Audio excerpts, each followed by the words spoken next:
Okay, तो आज हम लोग चैप्टर स्टार्ट करने वाले हैं इलेक्ट्रिसिटी। ठीक है, देखिए इलेक्ट्रिसिटी फिजिक्स का बहुत ही बड़ा चैप्टर है, इसको समझना बहुत ज़रूरी है। मैंने इसका बेस आपको फर्स्ट ऑफ ऑल स्ट्रॉन्ग करना होगा।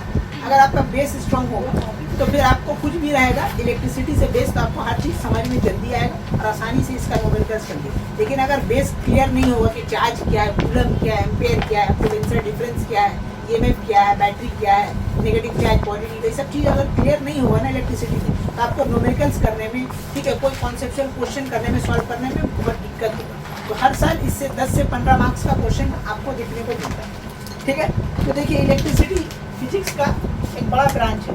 तो उसमें सबसे पहले हम लोग देखिए बिगिनिंग से हम स्टार्ट कर रहे हैं। सबसे पहले देखिए मैटर का दो पार्ट होता है, एक तो होता है फिजिकल पार्ट, एक तो होता है तुम्हारा केमिकल पार्ट।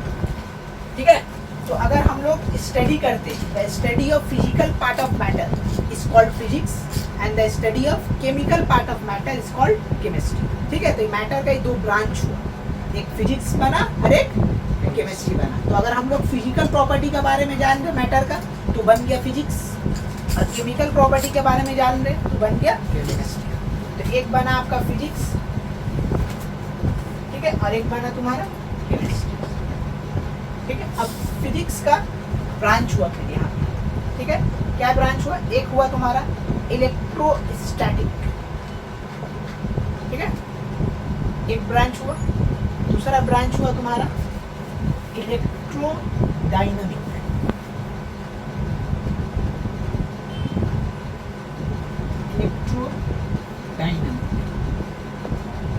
ये दो ब्रांच हुआ। ठीक है, अभी वन बाय वन हम लोग सब डिस्कस करेंगे। फिर इलेक्ट्रोडायनामिक में तुम्हारा एक पार्ट आया जिसका नाम हो गया इलेक्ट्रिसिटी।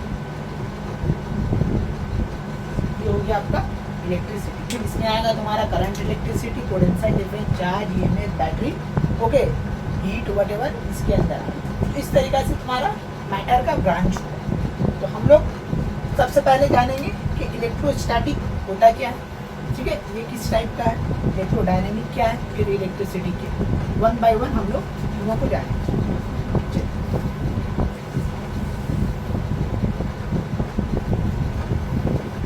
सबसे पहले हम लिखते हैं इलेक्ट्रोस्टैटिक।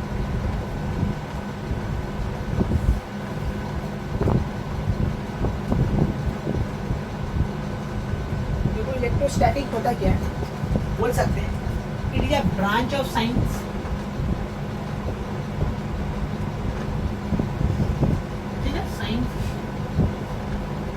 that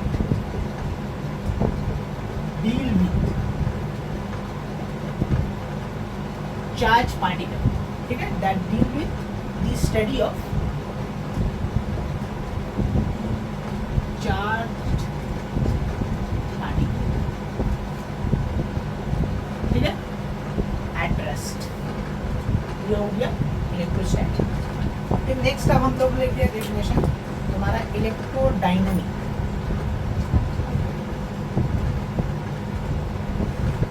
इलेक्ट्रोडायनेमिक क्या हो रहा है,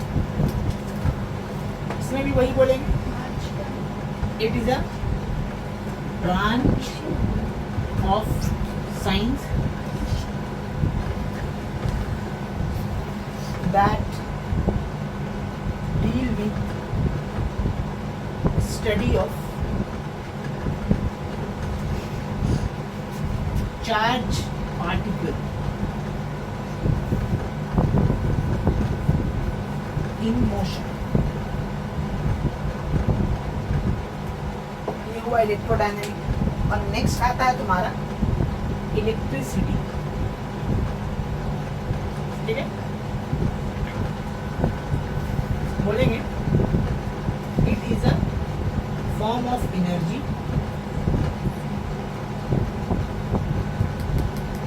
दैट प्रोड्यूस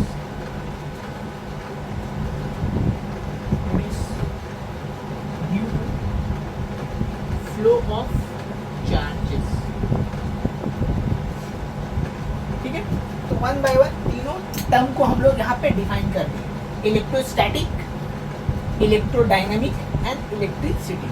इलेक्ट्रोस्टैटिक क्या हो रहा है भाई, क्या बोला जा रहा है, ये ब्रांच है साइंस का जहाँ पे हम लोग स्टडी करें किसके बारे में, चार्ज पार्टिकल के बारे में जो रेस्ट में हो, ठीक है। चार्ज बहुत सारा रेस्ट में भी होता है, मोशन में भी होता है। तो अगर कोई अब चार्ज पार्टिकल के बारे में स्टडी कर रहे हैं साइंस में और वो रेस्ट के में, तो उसको हम लोग बोलते हैं इलेक्ट्रोस्टैटिक। और अगर कोई चार्ज पार्टिकल के बारे में आप जानना चाह रहे हैं और वो चार्ज मोशन में है, माने अगर कोई चार्ज मोशन में उसके बारे में आपको नॉलेज लेना है, स्टडी करना है, उसको हम लोग बोलते हैं इलेक्ट्रोडायनेमिक। तो ही बोला गया, it is a branch of science that deal with study of charge particle in motion. यहाँ देखो एट रेस्ट। तीसरा तुम्हारा आता है क्या, इलेक्ट्रिसिटी। इट इज अ क्या बोलेंगे, form of, it is a form of energy. Energy का फॉर्म है, क्योंकि बहुत सारा एनर्जी हम लोग जानते हैं क्या होता है, साउंड एनर्जी होता है, हीट एनर्जी होता है, लाइट एनर्जी होता है, विंड एनर्जी होता है, काइनेटिक होता है, केमिकल होता है। ठीक उसी तरह इलेक्ट्रिसिटी भी क्या है, एक एनर्जी है। तो ये किस तरीके से बनता है, due to flow of charges, charges की वजह से ये बनता है। तो अब देखो तीन जो हम डेफिनेशन लिखाए हैं, इलेक्ट्रोस्टैटिक, इलेक्ट्रोडायनेमिक और इलेक्ट्रिसिटी, तीनों में एक चीज तो कॉमन है, बता सकते हो क्या, बोलो। चार्ज। हाँ, चार्ज। एक ये वर्ड जो है बहुत ज्यादा तीनों में यूज हुआ, चार्ज्ड पार्टिकल, ठीक है, चार्ज्ड पार्टिकल, ठीक है, चार्ज।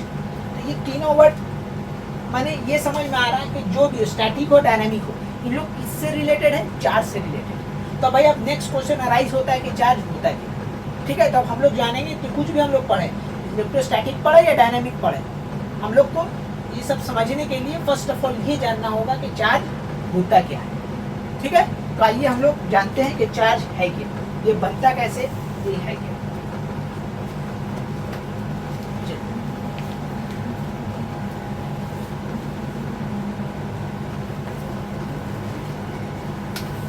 चलिए चार्ज के बारे में हम लोग जानते हैं, ठीक है। ओके, तो आइए अब हम लोग जानते हैं कि चार्ज होता क्या है। देखिए चार्ज के बारे में अगर हम लोग बोलेंगे, चार्ज इज फॉर्म, या हम लोग बोलेंगे क्रिएट, ये बनता कैसे, ड्यू टू ओके एक्सेस और डिफिशियंसी ऑफ इलेक्ट्रॉन, ठीक है। अब ये वर्ड थोड़ा सा अलग है कि चार्ज बनता कैसे, तो चार्ज है क्या, charge is one kind of, ऐसा बोल सकते हैं। इसके बारे में थोड़ा सा और हम यहाँ पे ऐड करें। देखिए कभी कभी क्या होता है कि लिखते वक्त थोड़ा सा स्पेलिंग मिस्टेक हो जाता है, ठीक है। तो आप लोग उस सब में ध्यान मत दीजिएगा, क्योंकि इंसान जब पढ़ाता है तो थोड़ा बहुत मिस्टेक हो जाता है, इट्स अ ह्यूमन बीइंग। तो आप जो बोल रहे हो उसको समझिएगा, ठीक है। स्पेलिंग अगर कुछ रॉन्ग हो जाए तो उसको नज़रअंदाज कर दीजिएगा, ठीक है। इससे पहले शायद हुआ होगा, आई डोंट नो, पता नहीं, फ्यूचर में भी हो तो इतना टेंशन मत लीजिएगा, अभी भी यहाँ हुआ तो आप लोग घबराइएगा मत। पढ़ाते वक्त ये सब होता है, जो पढ़ाई में साइंस में मैटर करता है कि आप क्या लिख रहे हैं, ठीक है। अगर कभी कदार कुछ मिस्टेक हो गया तो इट्स हैपन, चलता है साइंस में उतना, ठीक है। क्योंकि आइंस्टाइन जो था उसको भी यही था, उसको तो गिनती नहीं आते थे। वो जो आइंस्टाइन जो साहब थे कितना बड़ा साइंटिस्ट है, बम बनाने का फॉर्मूला लिख दिया, E=mc², ठीक है, इससे बम बनता आज भी। तो उसको अगर बस में जाता था तो 2 और 2 4 कितना भाड़ा देना, उसको ऐड करने में प्रॉब्लम होता है, तो देखो कितना धूम मचाया है, ठीक है। तो होता है, साइंस वाले लोग ये सब चीज़ में मैटर नहीं करते, तो आप लोग भी ध्यान मत दीजिए, ठीक है। ओके। तो हम लोग बोलेंगे charge is a property, property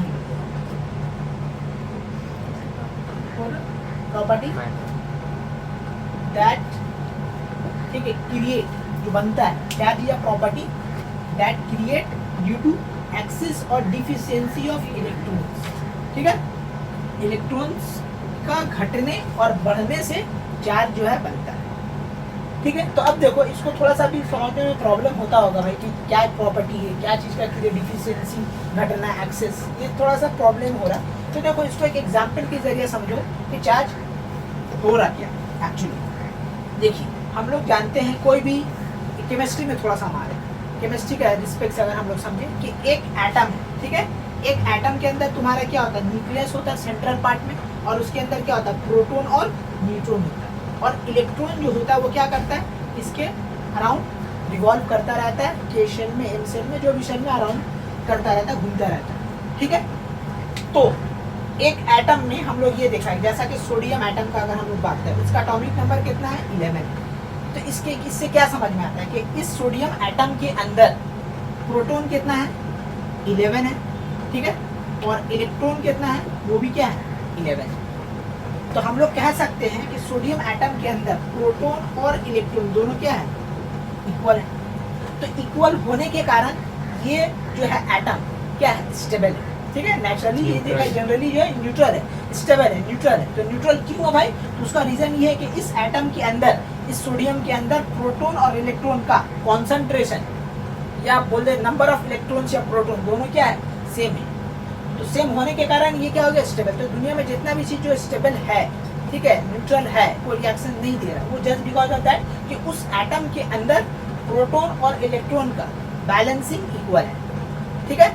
तो अब यही बैलेंसिंग अगर हम लोग बिगाड़ देते हैं, ये जो बैलेंसिंग है नंबर ऑफ प्रोटॉन और इलेक्ट्रॉन जो दोनों इक्वल है, यही बैलेंसिंग अगर हम लोग क्या करेंगे बिगाड़ देंगे, ठीक है, या एक को कम कर दे या एक को बढ़ा दे, माने इलेक्ट्रॉन को घटा दे या प्रोटॉन को बढ़ा दे, या प्रोटॉन को घटा दे इलेक्ट्रॉन को बढ़ा दे, ऐसा करने से, डिसबैलेंस करने से ये लोग का क्वांटिटी में, तब जाके कोई भी एटम जो होता है उसमें चार्ज जनरेट, उसमें क्या होता है चार्ज जनरेट, वो नेगेटिव हो या पॉजिटिव, वो भी हम लोग देखेंगे कि इसमें नेगेटिव चार्ज क्यों आता है। जैसे सोडियम हमको पता है इसमें पॉजिटिव चार्ज आता है, क्लोरीन में हमेशा नेगेटिव चार्ज आता है, सल्फर में नेगेटिव, ऑक्सीजन में नेगेटिव, ठीक है, पोटेशियम में पॉजिटिव, क्यों आता है उसका रीजन है। देखिए मान लीजिए ये सोडियम है, सोडियम का इलेक्ट्रॉनिक कॉन्फ़िगरेशन क्या होता है 2 8 1। अब सोडियम क्या करता है, मेटल एक इलेक्ट्रॉन क्या करता है लूज करता है, लूज करके क्या हो जाता है Na+ होता है ना, अभी प्लस हम साइन नहीं दे रहे, ठीक है। तो इसका इलेक्ट्रॉन कितना है 2 8 1। अब इसमें इलेक्ट्रॉन कितना हो गया 2 8 हो गया, ठीक है। अब देखो यहाँ पे ध्यान से, इसमें 2 8 1 था इलेक्ट्रॉन था, अब इसमें देखो जब इलेक्ट्रॉन लूज किया तो इसमें कितना हो गया 2 8 हो गया। तो इसका इलेक्ट्रॉन कितना हो गया, अब फाइनली इसका इलेक्ट्रॉन कितना हो गया, फाइनली कितना हो गया, देखो कितना हो गया 10। और इसका अगर बात करें प्रोटॉन का तो इसमें कितना हो गया 11। प्रोटॉन अभी भी कितना है 11, क्योंकि वो इलेक्ट्रॉन लूज किया, प्रोटॉन लूज नहीं किया, जिसके कारण प्रोटॉन जितना था उतना ही है। तो अब देखो इन दोनों में ज्यादा कौन हो गया, प्रोटॉन हो गया। तो ज्यादा होने के कारण, ठीक है, इसमें पॉजिटिव चार्ज क्या आ गया पॉजिटिव, प्रोटॉन ज्यादा होने के कारण इसमें क्या आ गया पॉजिटिव चार्ज। तो सोडियम में पॉजिटिव चार्ज क्यों आता है आज क्लियर हो गया।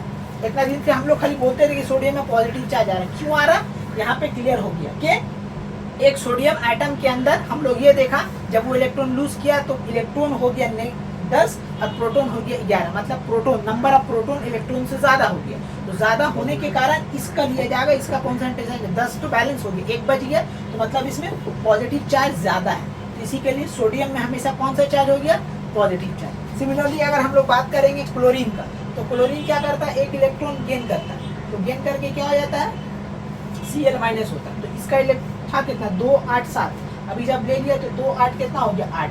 तो इसमें इलेक्ट्रॉन का कॉन्सेंट्रेशन कितना हो गया तुम्हारा 18 और प्रोटॉन कितना हो गया अभी का भी 17 है। तो इन दोनों को अगर नेट चार्ज अगर देखा जाए तो इलेक्ट्रॉन इसमें ज्यादा है एक, तो इलेक्ट्रॉन ज्यादा, तो इलेक्ट्रॉन में कौन सा चार्ज होता है नेगेटिव। इसी के लिए क्लोरीन में हमेशा कौन सा चार्ज आता है नेगेटिव। तो जितना भी एलिमेंट में एटम में जो भी चार्ज आता है वो इसी रिस्पेक्ट से आता है। तो अगर कोई में नेगेटिव चार्ज है तो समझ जाओ कि उस एटम के अंदर इलेक्ट्रॉन ज्यादा है प्रोटॉन कम है। और अगर किसी एलिमेंट में तुम्हारा क्या इलेक्ट्रॉन क्या है कम है और प्रोटॉन ज्यादा है, तो समझ लो उसमें पॉजिटिव चार्ज है, ठीक है। तो ये था तुम्हारा कॉन्सेप्ट। अब देखो हम क्या बताएं यहाँ पे कि ड्यू टू एक्सिस ऑफ और डिफिशियंसी ऑफ इलेक्ट्रॉन, यहाँ पे प्रोटॉन तो हम बोला नहीं, लेकिन हम लोग देखा प्रोटॉन और इलेक्ट्रॉन घट रहा है। तो देखो जनरली ये देखा गया कि प्रोटॉन का कॉन्सेंट्रेशन को माने उसका क्वांटिटी को बढ़ाना घटाना बहुत बहुत बहुत इजी है एज कंपेयर टू प्रोटॉन। क्यों इजी है, क्योंकि देखो प्रोटॉन किसके अंदर प्रेजेंट है न्यूक्लियस के अंदर। तो न्यूक्लियस के अंदर प्रेजेंट है, न्यूक्लियस नहीं चाहता है कि वो क्या हो प्रोटॉन दे, तो इलेक्ट्रॉन क्या उससे दूर है तो आसानी से हो जाता है। तो ऐसा नहीं है कि प्रोटॉन को नहीं निकाला जा सकता, निकाला जा सकता है बहुत सारी इलेक्ट्रिसिटी के थ्रू, ठीक, इलेक्ट्रोस्कोपिक बहुत तरह ऐसा है रास्ता, लेकिन it's very difficult, it is very difficult, ठीक है, to extract electron from extract proton from the atom as compare to electron. तो इलेक्ट्रॉन आसानी से लूज हो जाता है। तो इसी के लिए जो भी डेफिनेशन है यहाँ पे चार्ज का, इसी के लिए यहाँ क्या बोला गया डिफिशियंसी ऑफ इलेक्ट्रॉन बोला गया, प्रोटॉन नहीं बोला गया। क्यों, क्योंकि प्रोटॉन को निकालना लगभग जो है बोला गया है ना का बराबर में, उसको निकाला नहीं जा सकता, प्रोटॉन को ही निकाला जाता है, जिसके कारण तुम्हारा क्या हो गया, इसका डेफिनेशन ही ऐसा लिया गया कि डिफिशियंसी और क्या बोला गया, एक्सिस। तो अब देखो ये वर्ड समझ में आ रहा है कि चार्ज क्या एक प्रॉपर्टी है जो क्रिएट होता है। कब क्रिएट होता है, जब इलेक्ट्रॉन क्या होता है, घटता है। तो देखो यहाँ पे इलेक्ट्रॉन घटा, तब जाके सोडियम में नेगेटिव चार्ज आया, ठीक है, सोडियम में पॉजिटिव चार्ज आया, और यहाँ पे देखो क्लोरीन में क्या हुआ, एक इलेक्ट्रॉन बढ़ा, तब जाके इसमें नेगेटिव चार्ज आया। तो अब देखो डेफिनेशन देखो अब क्लियर हो गया होगा, आई होप सो कि यही हो रहा है कि charge is a property that create due to excess और डिफिशियंसी ऑफ इलेक्ट्रॉन। तो इलेक्ट्रॉन का डिफिशियंसी घटने और बढ़ने से, क्योंकि दोनों किया जा सकता है, लेकिन हम बता चुके हैं कि प्रोटॉन को करना बहुत मुश्किल है, डिफिकल्ट है, ठीक है, इसलिए हर जगह हम लोग इलेक्ट्रॉन वर्ड यूज करेंगे। तो इलेक्ट्रिसिटी में जितना भी आएगा, कोई भी डेफिनेशन आएगा उसमें देखोगे या तो चार्ज या तो इलेक्ट्रॉन दिखेगा, ठीक है। इलेक्ट्रॉन क्यों दिख रहा, उसका वजह यही है जो हम बता दिए कि इलेक्ट्रॉन का आना जाना, ठीक है, उसका बैलेंसिंग को, ठीक है, चेंज करना, it's very easy as compare to proton, इसलिए इसका हर डेफिनेशन में क्या आएगा, इलेक्ट्रॉन। तो चार्ज क्या है, क्लियर हो गया, एक ऐसा प्रॉपर्टी है, एक टाइप का बोल सकते हैं, एक टाइप का फोर्स भी है जो अपने आगे वाले पार्टिकल्स को हिट करता है, ठीक है, और फिर इलेक्ट्रॉन लूज गेन करता है, इस टाइप का ऐसे हम लोग बोलते हैं। तो ये है तुम्हारा चार्ज। ओके, अब नेक्स्ट आते हैं, देखो चार्ज दो टाइप का चार्ज होता है, एक होता है तुम्हारा पॉजिटिव चार्ज और एक होता है तुम्हारा negative charge.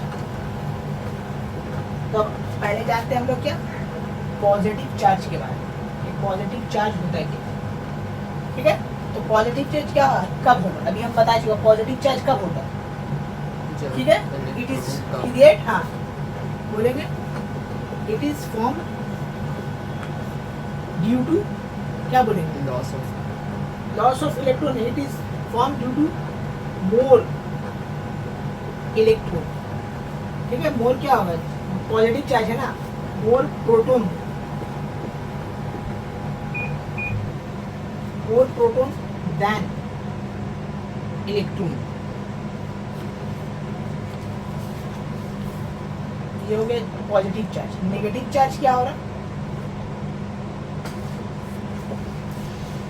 It is form कब बनेगा, ड्यू टू, कब होगा बोलो, मोर इलेक्ट्रॉन देन क्या हो जाएगा तुम्हारा, प्रोटॉन,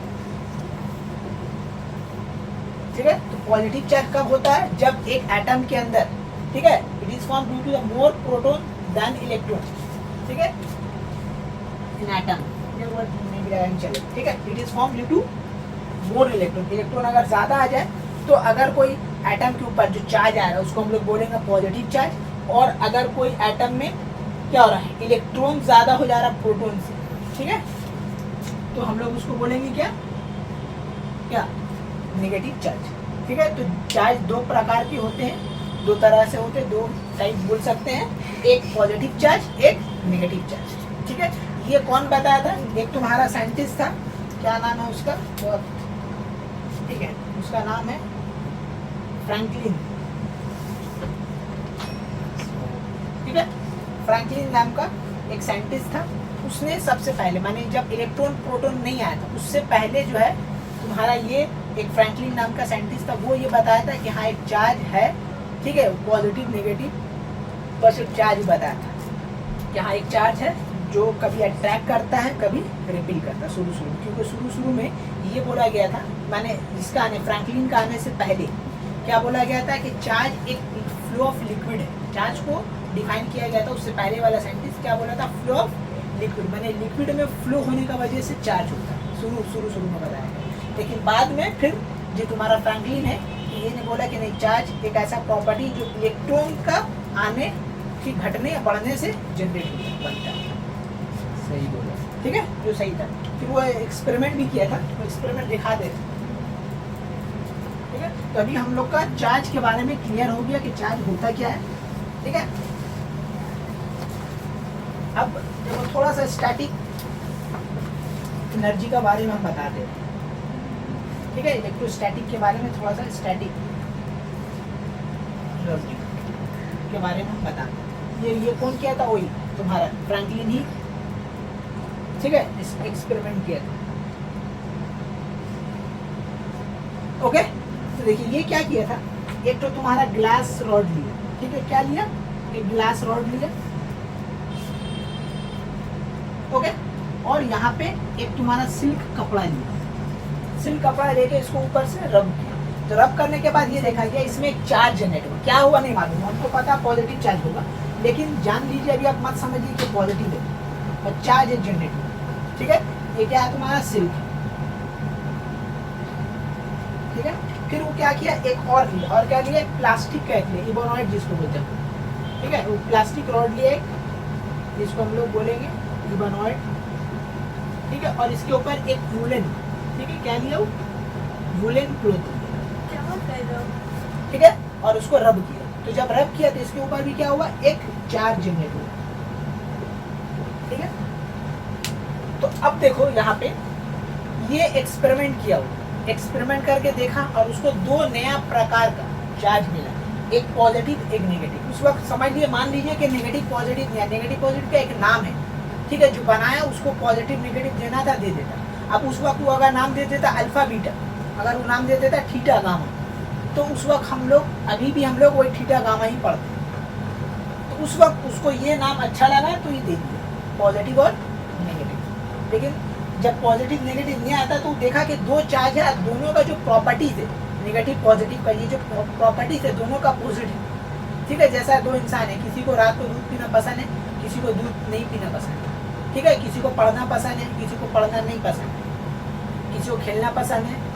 तो ये देखा गया ये दोनों चार्ज पार्टिकल के बारे में कि दोनों का जो बिहेवियर्स है, दोनों का जो कैरेक्टरिस्टिक है, दोनों का एक दूसरे से उल्टा है। माने एक अगर जा रहा क्लॉकवाइज तो दूसरा जा रहा एंटी क्लॉकवाइज, ऐसा देखा। तो ये बोल दिया कि हाँ दो चार्ज पार्टिकल है, एक को नाम दे दिया पॉजिटिव और एक को नाम दे दिया नेगेटिव। तो अब देखिए ध्यान से समझिए, इसमें पॉजिटिव चार्ज आएगा। तो पॉजिटिव चार्ज कब आता है किसी एक एटम के ऊपर, हम बता चुके हैं कब आता है, इलेक्ट्रॉन डिफिशियंसी के कारण या इलेक्ट्रॉन एक्सेस होने के कारण। डिफिशियंसी के कारण आ रहा, मतलब कि इलेक्ट्रॉन कहाँ से कहाँ जाएगा, इधर से इधर जाएगा या इधर से इधर आएगा। इसमें डिफिशियंसी हुआ मतलब इसका इलेक्ट्रॉन इसमें गया होगा, तभी तो माने ये समझ में आया कि ग्लास रॉड और सिल्क को अगर हम लोग रब करते हैं तो इलेक्ट्रॉन कहाँ से ट्रांसफर होता है, ग्लास रॉड से सिल्क का तरफ जाता है, ठीक है। और जब यहाँ पे रब हुआ होगा तब देखो यहाँ पे नेगेटिव चार्ज, तो नेगेटिव चार्ज कोई एटम में कब आता है, जब उसका एक्सेस ऑफ इलेक्ट्रॉन हो जाता है। तो एक्सेस ऑफ इलेक्ट्रॉन मतलब कब हुआ होगा, जब, ठीक है, ये जो वूलन कपड़ा है, ये वूलन कपड़ा इसको इलेक्ट्रॉन ज़्यादा दिया होगा, तभी तो इसमें नेगेटिव चार्ज आया। तब समझ में आया इसमें नेगेटिव इसमें पॉजिटिव चार्ज क्यों हम लोग दिए, ठीक है। तो यही कहानी है तुम्हारा स्टैटिक ग्रेविटी का। इस तरीके से तुम्हारा वो जो है फ्रैंकलिन एक्सपेरिमेंट करके ये बताया कि चार्ज इस तरीके से बना है और वो नाम दे दिया नेगेटिव और पॉजिटिव। क्लियर है आप लोग का? चलिए अब हम लोग नेक्स्ट टॉपिक में मूव करते हैं, ठीक है। जो है हम लोग जानते हैं यूनिट ऑफ चार्ज के बारे में, ओके। यूनिट ऑफ चार्ज, तो एसआई यूनिट का अगर हम लोग बात करें, एसआई यूनिट ऑफ चार्ज देखो तो उसका यूनिट होता है, एसआई यूनिट ऑफ चार्ज इस याद रखिएगा क्या होता है, कूलम, ठीक है। This is the, okay, this is the क्या, यूनिट ऑफ चार्ज। तो चार्ज का यूनिट जब हम लोग भी चार्ज को जब कभी हम लोग को डिफाइन करना रहेगा तो हम लोग क्या करेंगे, कूलम से करेंगे, कूलम से करेंगे। तो याद रखिएगा this is the unit of charge, okay. हम लोग क्या क्या पढ़ चुके हैं, स्टैटिक के बारे में पढ़ चुके हैं, डायनेमिक क्या होता है, ठीक है, हम लोग पढ़ चुके इलेक्ट्रोडायनेमिक क्या होता है। अब उसका, ठीक है, एक पार्ट आ रहा है जिसका नाम है इलेक्ट्रिसिटी, ठीक है। इलेक्ट्रिसिटी होता क्या, ठीक है। इलेक्ट्रिसिटी अभी आप लोग को हम लिख के दिए, क्या लिखे थे, electricity is the form of energy, ठीक है, that produce due to flow of charges. माने चार्ज का फ्लो होने का वजह से, ये मान लीजिए एक वायर है तो चार्ज, ठीक है, इसमें जैसी फ्लो होगा तो क्या होगा, इलेक्ट्रिसिटी क्या होगा, जनरेट। तो एक एनर्जी है जो ट्रांसफर होता है, ठीक है, एक जगह से दूसरा जगह। ये हम लोग लॉ ऑफ कंजर्वेशन हम लोग जानते हैं। और चार्ज के बारे में लॉ ऑफ फंडामेंटल लॉ है, लॉ ऑफ चार्ज भी आप लोग जान लीजिए क्या है, कि ये आप लोग शायद बचपन में पढ़े हैं क्या, कि लाइट चार्जेस, क्या हम लोग पढ़ेंगे, लाइट चार्जेस आर, ठीक है, रेपेल टू ईच अदर। ये लोग क्या करता है, each other replace रिपेल करता माने अगर दो नेगेटिव या दो पॉजिटिव आपस में जोड़िएगा तो इट विल रिपेल, दूर भागेगा। और दूसरा लॉ क्या बोलता है कि अनलाइक चार्जेस, Attracts. ठीक है, अनलाइक चार्जेस और अट्रैक्ट ईच अदर।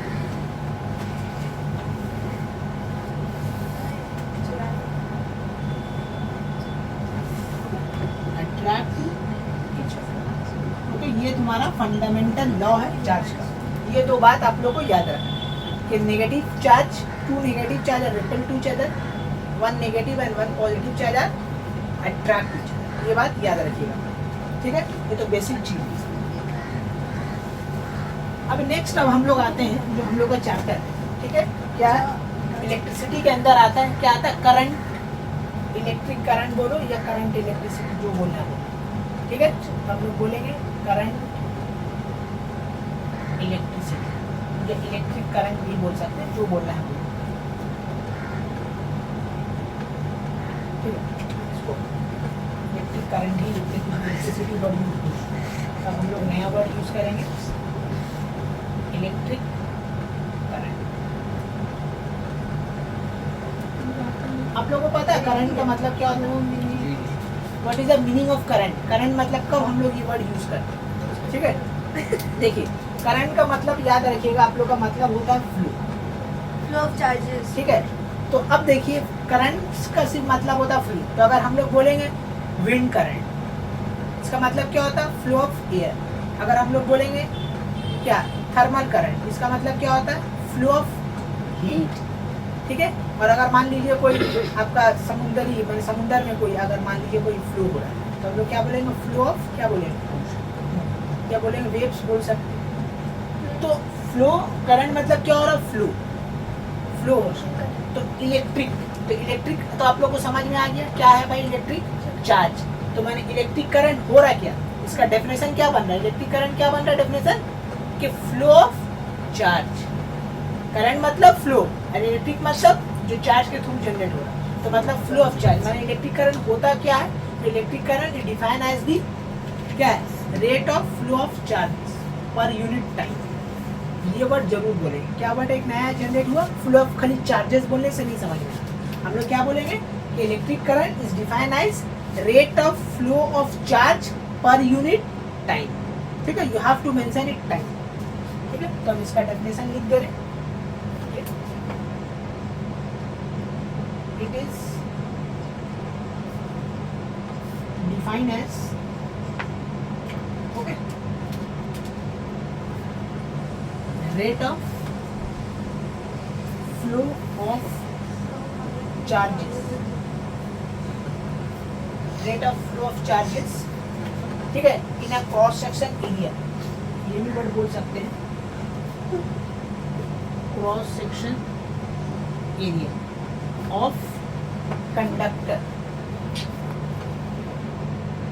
पर यूनिट टाइम।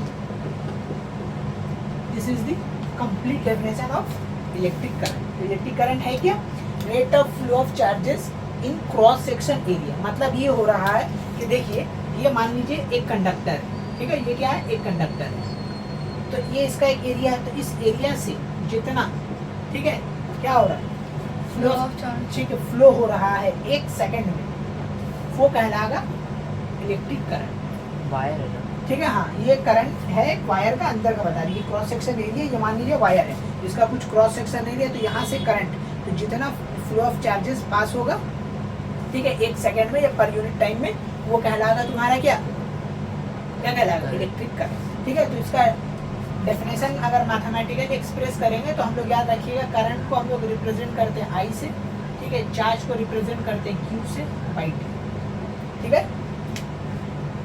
तो इसका फॉर्मूला बन गया क्या, चार्ज बाई टाइम।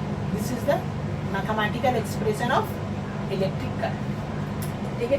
तो अगर अब हम लोग आपको बोले कि एक मान लीजिए कंडक्टर है, ठीक है, ये कंडक्टर है, इस कंडक्टर में कितना चार्ज है, मान लीजिए इसमें तुम्हारा 20 चार्ज है, ठीक है, इसमें कितना चार्ज है, इसमें कितना चार्ज है, 20 कूलम ऑफ चार्ज है। और एक और कंडक्टर है, मटेरियल सेम है, इसमें तुम्हारा कितना है चार्जेस, 30 कूलम ऑफ चार्जेस। तो अगर बोला जाए कि किसमें करंट ज़्यादा है तो बता पाएंगे आप? ठीक है, ए में या बी में, बताइए किसमें होगा? ये ए है, ये बी, इसमें करंट ज़्यादा फ्लो होगा। टाइम पे भी डिपेंड कर रहा है। हाँ, यहाँ पे तो टाइम मेंशन ही नहीं है, तो हम लोग एट दिस मोमेंट नहीं बता सकते कि किसमें करंट ज़्यादा है, क्योंकि करंट का डेफिनेशन क्या होता है? पर यूनिट टाइम। यहाँ तो टाइम मेंशन है ही नहीं, तो टाइम मेंशन नहीं है तो वी कैन नॉट जज दैट कि हाँ ये कोई कंडक्टर ए में करंट ज़्यादा है या कंडक्टर बी में, क्योंकि टाइम मेंशन नहीं है। ठीक है, तो अगर हम लोग अगर यहाँ मान लीजिए टाइम लगा देते हैं 1 सेकेंड, ठीक है, और यहाँ लगा देते तुम्हारा 5 सेकेंड, तो करंट किसमें ज़्यादा होगा? अब बताओ। ए में। ए में। ठीक है, कैसे समझा हम लोग भाई?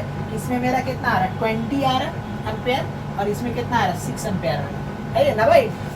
चार्ज डिवाइडेड बाय टाइम, तो 20 डिवाइडेड बाय 20 मिलेगा, और यहाँ कितना मिलेगा? 30 डिवाइडेड बाय 5, 6 मिलेगा, तो इसमें ज़्यादा आया। तो मतलब ये समझ में आया, इसमें क्या होगा? करंट कंडक्टर ए में करंट ज़्यादा होगा। तो वही हम बताना यही मांग रहे हैं यहाँ से कि बस आप लोग समझ लीजिए कि करंट में टाइम बताना इस मैंडेटरी, कि कितना टाइम में, ठीक है, कितना चार्ज फ्लो हो रहा है, ठीक है, कितना नंबर ऑफ चार्ज 1 सेकेंड में एक कंडक्टर से फ्लो हो रहा है, वो कहलाता है इलेक्ट्रिक करंट। ठीक है, तो ये है आपका definition of electric current. Mathematically we can write it like that. अब देखो कोई जगह हम लोग क्या करते हैं, इसको स्मॉल क्यू से भी रिप्रेजेंट कर सकते हैं। वैसे कोई बुक वगैरह में दिया हुआ स्मॉल क्यू, तो घबराने का नहीं है। चार्ज, क्योंकि फिजिक्स में जो भी सिंबल लिया जाता है सब अजम्पशन रहता है, वो फिक्स नहीं होता। केमिस्ट्री में फिक्स होता है कि सोडियम का ही नहीं लेना, कुछ और लीजिएगा रॉन्ग। लेकिन यहाँ पे अगर चार्ज को कैपिटल क्यू स्मॉल क्यू ले लेते हैं, डिपेंड्स ऑन यू, तो नया भी वेरिएबल आप ले सकते हैं। ठीक है, ए भी ले सकते हैं, दैट डजंट मैटर, बट ध्यान रखिएगा कि जो भी लीजिएगा उसको मेंशन कर दीजिएगा। अब एक ट्रेंड चल रहा है, फैशन चल रहा है, तो क्यू लिखना, तो हम लोग क्यू चला देते, और कोई बात नहीं। ठीक है, अब इसका बात करते हैं हम लोग किसका? यूनिट का। अगर हम लोग बात करें यूनिट ऑफ करंट का, अगर हम लोग बात करें, ठीक है, यूनिट ऑफ करंट, तो यूनिट ऑफ करंट देखिए, करंट का डेफिनेशन से उसका यूनिट बनेगा। आई इक्वल टू क्या था? Charge time. ठीक है, चार्ज बाई टाइम ही था ना, charge by time, right. Charge का यूनिट क्या होता है? अभी हम लोग जानते हैं कूलम, तो कूलम को क्यू, ठीक है, सी लिखेंगे हम लोग, और टाइम का क्या होता है? सेकंड। तो मतलब इसका यूनिट क्या होता है? Coulomb per second. ये इसका हो गया यूनिट। ठीक है, तो अब क्योंकि ये सब सारा कहानी जो है वो एक तुम्हारा साइंटिस्ट है एम्पेयर बोलकर, तो उसको ऑनर देने के लिए ये हटा के ये क्या बन गया? एम्पेयर बन गया। ठीक है, तो द यूनिट ऑफ करंट, अगर ऐसा यूनिट ऑफ करंट का बात करें तो हम लोग बोलेंगे एम्पेयर।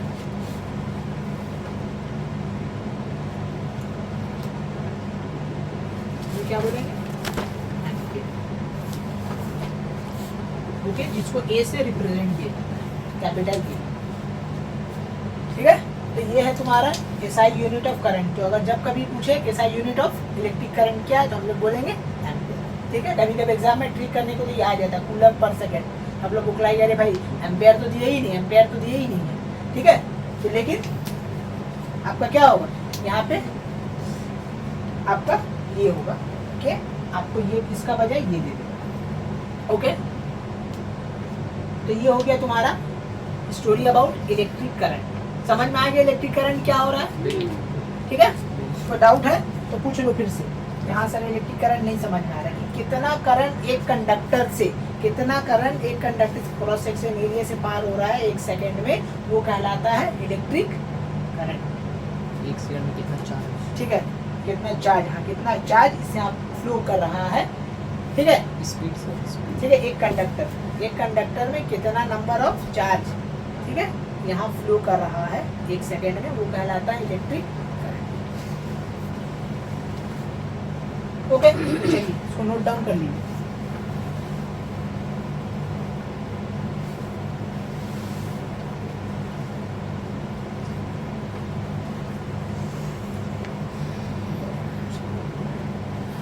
ठीक है, अब देखो हम लोग जानते हैं कभी कभी डिफाइन ये भी करने आता है कि डिफाइन 1 एम्पेयर होता है। ठीक है, तो 1 एम्पेयर को अगर हम लोग डिफाइन करेंगे, ठीक है, तो हम लोग इसको कैसे डिफाइन करेंगे? Okay,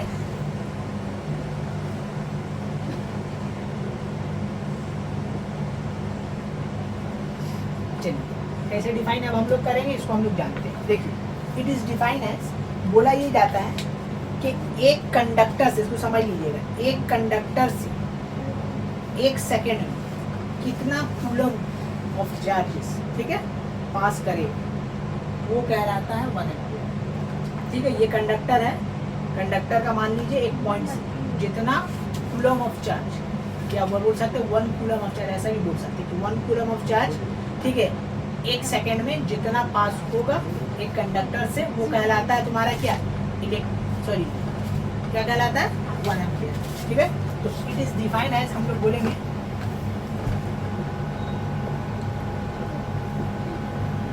it is defined as 1 coulomb of charge passes through a conductor in 1 second. ठीक है, it is defined as 1 coulomb of charge passes through a conductor, ठीक है, इन 1 सेकेंड, ये कहलाता है 1 एम्पीयर। ठीक है, तो अब जानिए, देखिए इलेक्ट्रॉन्स का भी हम लोग बात कर रहे थे ना, इलेक्ट्रॉन्स, तो इलेक्ट्रॉन्स का चार्जेस क्या होता है आप लोगों को पता है, 1.6 इंटू 10 का पावर -19 कूलम ऑफ चार्ज, ये होता है, this is the charge of an electron. Negative लगा देते हैं लेकिन अभी नेगेटिव मैटर नहीं करता। ठीक है, दिस इज द चार्ज, माने एक इलेक्ट्रॉन का, अगर हम लोग चार्ज का बात करें तो इलेक्ट्रॉन में इतना चार्ज होता है। ठीक है, तो अब अगर बात करो तुम इसका 1 coulomb of charge, 1 coulomb of charge का अगर हम लोग बात करें, ठीक है, तो देखो 1 कूलम बोले, देखो ध्यान से समझो, ये इलेक्ट्रॉन है 1 कूलम बोले, तो हम लोग 1 करेंगे तो क्या करेंगे, 1 इलेक्ट्रॉन को डिफाइन करें, माने नीचे आ जाएगा ये 1 बाई क्या आ जाएगा, 1.6 इंटू 10 का पावर -19, ये आएगा ना, ड्राइव कर रहे हैं इसको यहाँ भेजें, तो अब देखो ये कितना आ गया, तो इसको ऊपर आ जाएगा, ये हो जाएगा 10 का पावर 19 डिवाइडेड बाई 1.6। ठीक है, फिर अगर इसको अलग करोगे 10 इंटू 10 का पावर 18 डिवाइडेड बाई 1.6। ओके, तो इसको काट कूट के ये आपका बनेगा 6.25 इंटू 10 का पावर 18 कितना हो जाएगा ये 18। ठीक है, तो देखो हम 1 कूलम का मतलब बताएं कि अगर हम बोल रहे I have 1 coulomb of charge, इसका मतलब हो रहा है कि मेरे पास कितना इलेक्ट्रॉन, कितना, ये सारा क्या है इलेक्ट्रॉन्स, तो 1 कूलम ऑफ चार्ज पास होने में कितना इलेक्ट्रॉन लगता है, देख लीजिए, इसको तो छोड़ दे 6.25, इसको देखिए 10 का पावर 18, कितना बड़ा अमाउंट हो जाएगा, हमारे मिलियन ट्रिलियन में चला जाएगा, इतना बड़ा, माने 1 कूलम ऑफ चार्ज कंटेन कर रहा है। तो उसी ठीक है, अगर 1 एम्पियर को डिफाइन कर रहे हैं तो हम लोग क्या बोले 1 कूलम ऑफ चार्ज, मतलब कि 6.25 इंटू 10 का power 18 electrons. Can you imagine कितना बड़ा हो जाएगा, 6.25 कितना जीरो आएगा, आई डोंट नो, कितना जीरो होगा, 16 इतना जीरो, कितना जीरो होगा, आई डोंट नो, देख लो कितना बड़ा अमाउंट हो गई, कैन यू इमेजिन कितना बड़ा हो लगा। तो समझ में आ रहा है आप लोग कि 1 कूलम चार्ज कितना इलेक्ट्रॉन कंटेन कर रहा है, तो ऐसा ऐसा कितना कूलम घूम रहा है एक वायर के अंदर, तो सोचो कितना इलेक्ट्रॉन फ्लो हो रहा है, एकदम छोटा छोटा इलेक्ट्रॉन, तो क्या होता है एकदम स्मॉलेस्ट पार्टिकल, एकदम छोटा, इतना छोटा छोटा नहीं, इतना इलेक्ट्रॉन लेकिन छोटा है, लेकिन अगर आप देखिएगा इसको ऐसे तो इट्स वेरी लार्ज। ठीक है, तो यहाँ से हमको ये समझ में आया कि 1 एम्पियर में कितना कूलम ऑफ चार्ज है, 6.2, इतना तुम्हारा क्या, ठीक है, कूलम ऑफ चार्ज पास कर रहा है कंडक्टर का एक पॉइंट से, तब जाके 1 एम्पियर बन गया। ठीक है, 1 एम्पियर ऑफ इलेक्ट्रिक करंट बन गया। तो ये है तुम्हारा 1 एम्पियर का डेफिनेशन। ये नीचे में सी है या ई है? कौन, ये वाला, ये सी है, ये ई है, जैसे सी इलेक्ट्रॉन है ना वो। अब हम लोग आगे बढ़ते हैं, नेक्स्ट हम लोग का टॉपिक है तो तुम्हारा पोटेंशियल डिफरेंस, क्योंकि हम लोग चार्ज पर लिए इलेक्ट्रिक करंट क्या वो जान लिए। ठीक है, और क्या जाने, unit of charge, electric current का यूनिट, ठीक है, उसका डेफिनेशन, ये सब जान लिया हम लोग। ठीक है, अब हम लोग नेक्स्ट टॉपिक पे बढ़ते हैं जिसका नाम है पोटेंशियल डिफरेंस।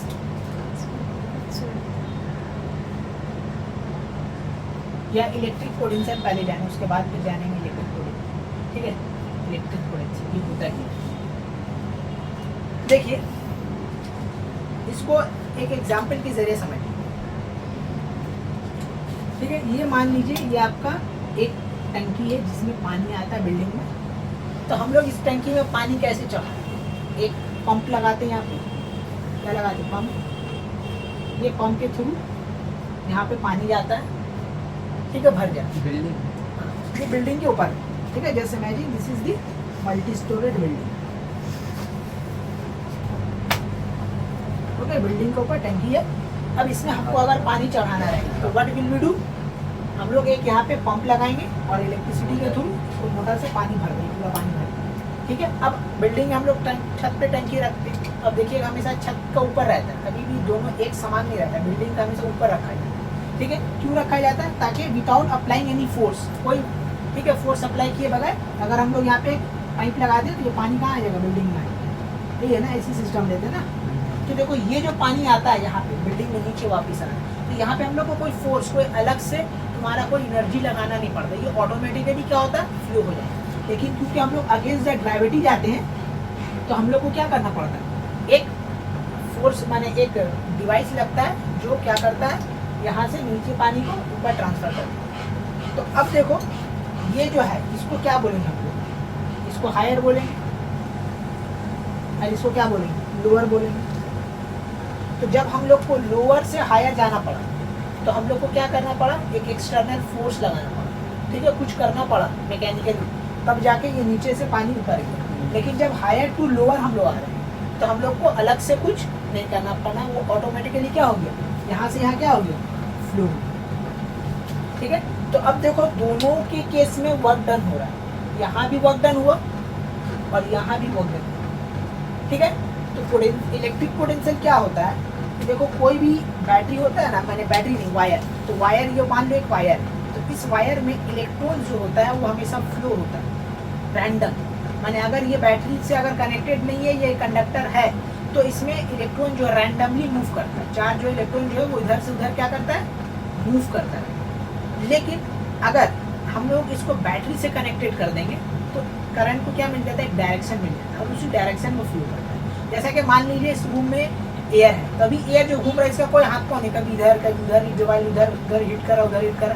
लेकिन अगर इस रूम में हम क्या कर दे? एक ये लगा दे, एग्जॉस्ट फैन लगा दे, ठीक है, या हमको लिए वैक्यूम पंप लगा दे। तो अब जब वैक्यूम पंप लगा देंगे तो वो क्या करेगा? एयर को खींचेगा अपने तरफ। तो एयर को क्या होगा? एक डायरेक्शन मिल जाएगा। पहले डायरेक्शन नहीं था, रैंडमली इधर उधर मूव कर रहा था। लेकिन जैसे ही हम लोग वैक्यूम पंप लगाए वो क्या किया? एयर को एक डायरेक्शन मिल गया और एयर उसी की तरफ जाने लगा और बाहर आउट होने लगा। समझ में आ रहा बात? तो ठीक उसी तरह कोई भी इलेक्ट्रिक करंट में जो फ्लो होता है ना चार्ज, तो वो चार्ज तो इसके अंदर है लेकिन वो रैंडमली मूव करता है। तो जैसे जब तक कि बैटरी में कनेक्टेड नहीं होता है उसको एक पार्टिकुलर डायरेक्शन नहीं मिलता, इधर से उधर फ्लो होने लगता है। तो जब डायरेक्शन का बात आ रहा है करंट का, तो हम बता देते डायरेक्शन ऑफ करंट के बारे में। ठीक है, डायरेक्शन ऑफ करंट के बारे में कि करंट का डायरेक्शन क्या होता है, what is the direction of current. तो देखा ये गया, ठीक है, शुरू में पहले एक अजम्पशन लिया गया। पहले क्या बोला गया कि direction of flow is always assume to flow from positive to negative.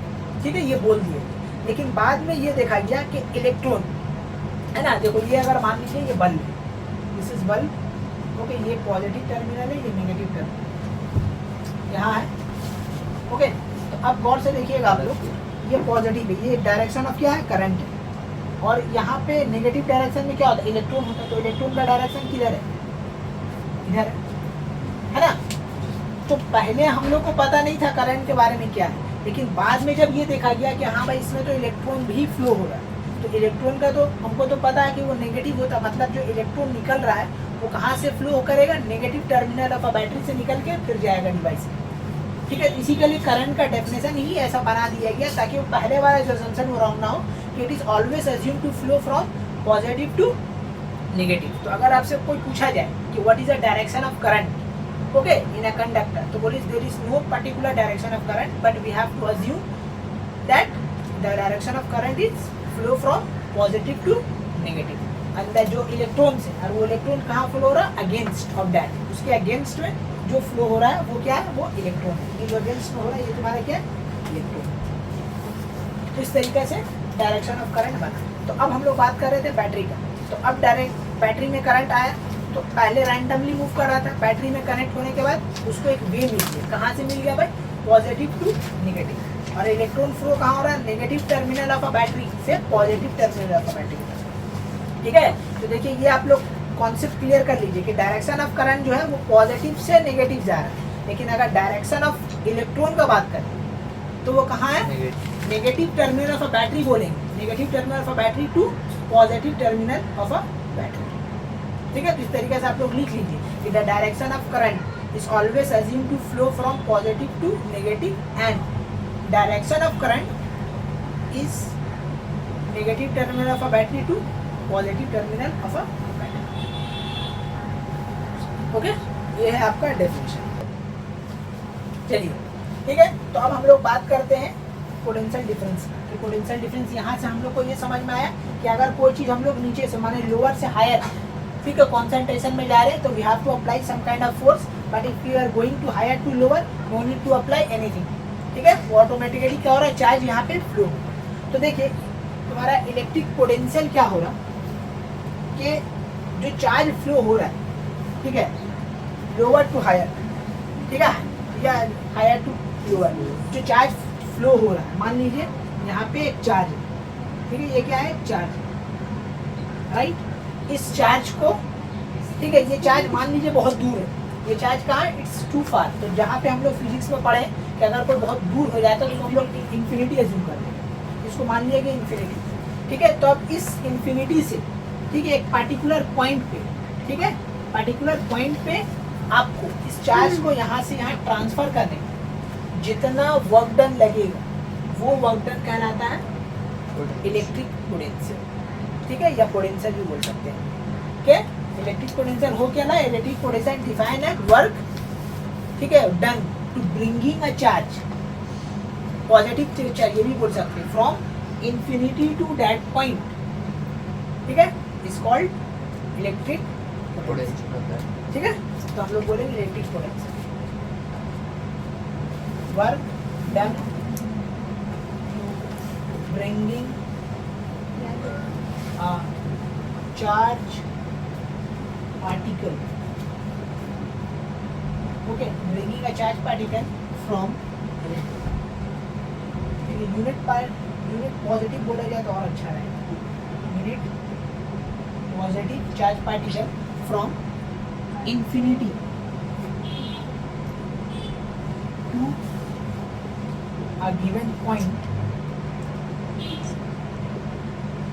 is called, हम लोग इसको क्या बोलेंगे, इलेक्ट्रिक पोटेंशियल। इसको हम लोग बोला जाता है इलेक्ट्रिक पोटेंशियल। ठीक है, इसको हम लोग बोलेंगे इलेक्ट्रिक पोटेंशियल। ठीक है, तो वर्क डन, ठीक है, देखिए वर्क डन, देखिए करंट का डेफिनेशन हम लोग क्या बोला था, I = Q/T, राइट। तो अगर गौर से देखा जाए तो करंट को एक टाइप का ये स्पीड भी हम लोग बोल सकते हैं। स्पीड का डेफिनेशन क्या था कि एक पार्टिकुलर डिस्टेंस कवर कर रहे पर यूनिट टाइम में, तो वो कहलाता है स्पीड। तो यहाँ भी देखो थोड़ा सा उससे मिलता जुलता है। तो current is one type of speed, यानी कोई इलेक्ट्रॉन फ्लो हो रहा है तो कितना स्पीड में फ्लो हो रहा है, ठीक है, वो हम लोग बोल सकते हैं कि वो इलेक्ट्रिक करंट है। ठीक उसी तरह करंट, हाँ डायरेक्शन है तो जाहिर सी बात है वेक्टर क्वांटिटी होगा। ठीक है, अब देखो हम लोग बात करते हैं इसका, इसमें क्या बोला जा रहा है, वर्क डन। क्या हो रहा है तुम्हारा, वर्क डन। तो जो भी स्पीड से दौड़ रहा है, ठीक है, तो उसमें जितना वर्क डन कर रहा है वो वर्क डन कहला रहा है तुम्हारा पोटेंशियल डिफरेंस। तो both are the very important, माने करंट, माने आपका बॉडी में शॉक लगने के लिए ये दो चीज होना तो बहुत जरूरी है। माने कोई भी आपका बॉडी में अगर शॉक लग रहा है, जैसा दिया जाता है ना पगला लोग को इलेक्ट्रिक शॉक दिया जाता है, तो क्यों दिया जाता है, माने उसको क्यों लगता है शॉक, तो वहाँ पे दोनों प्रेजेंट रहता है, इलेक्ट्रिक करंट भी और पोटेंशियल डिफरेंस। अगर दोनों में से कोई एक नहीं रहेगा तो उसको शॉक नहीं लगेगा। ठीक है, इसको अगर बेहतर समझना है तो इसको एक एग्जांपल होता है, जैसा पंछी बर्ड होता है ना, वो इलेक्ट्रिक वायर के ऊपर बैठ जाता है बट उसको करंट नहीं लगता, नहीं मरता। काहे नहीं मरता है, उसको उसमें वहाँ पे एक चीज जीरो है, या तो पोटेंशियल डिफरेंस जीरो है या तो फिर इलेक्ट्रिक करंट जीरो। तो देखिए इलेक्ट्रिक करंट जीरो कब होगा, एक सर्किट अगर क्लोज्ड है, एक सर्किट मान लीजिए यहाँ से करंट निकला, यहाँ स्टॉप हो गया, ठीक है, सर्किट क्या है, क्लोज्ड है। तो अगर सर्किट क्लोज्ड है तो फिर इलेक्ट्रिक करंट फ्लो होगा। इलेक्ट्रिक करंट जीरो होने के लिए सर्किट का ओपन होना जरूरी है। अगर कोई सर्किट ओपन है मतलब इलेक्ट्रिक करंट वहाँ फ्लो नहीं होगा, लेकिन अगर सर्किट क्लोज्ड है तो फिर इलेक्ट्रिक करंट फ्लो होगा। लेकिन पोटेंशियल डिफरेंस का क्या है कि देखिए, जो भी बर्ड जो रहती है ना, यहाँ पे मान लीजिए बर्ड ये बैठी हुई है, ठीक है, यहाँ पे बर्ड बैठी है। तो अब देखिए, जो भी बर्ड बैठा हुआ है या बैठी हुई है तो उसको करंट नहीं लग रहा। क्यों नहीं लग रहा? क्योंकि देखो सर्किट तो क्लोज है, यहाँ से करंट आ रहा है, ये वायर जहाँ कनेक्टेड है, ठीक है, नेगेटिव टू पॉजिटिव, सर्किट ये आपका क्या है, क्लोज है, ठीक है। बट ये जो बर्ड है, एक ही बर्ड लो, ये बर्ड का जो पोटेंशियल डिफरेंस है वो डिफरेंस कितना है, जीरो है।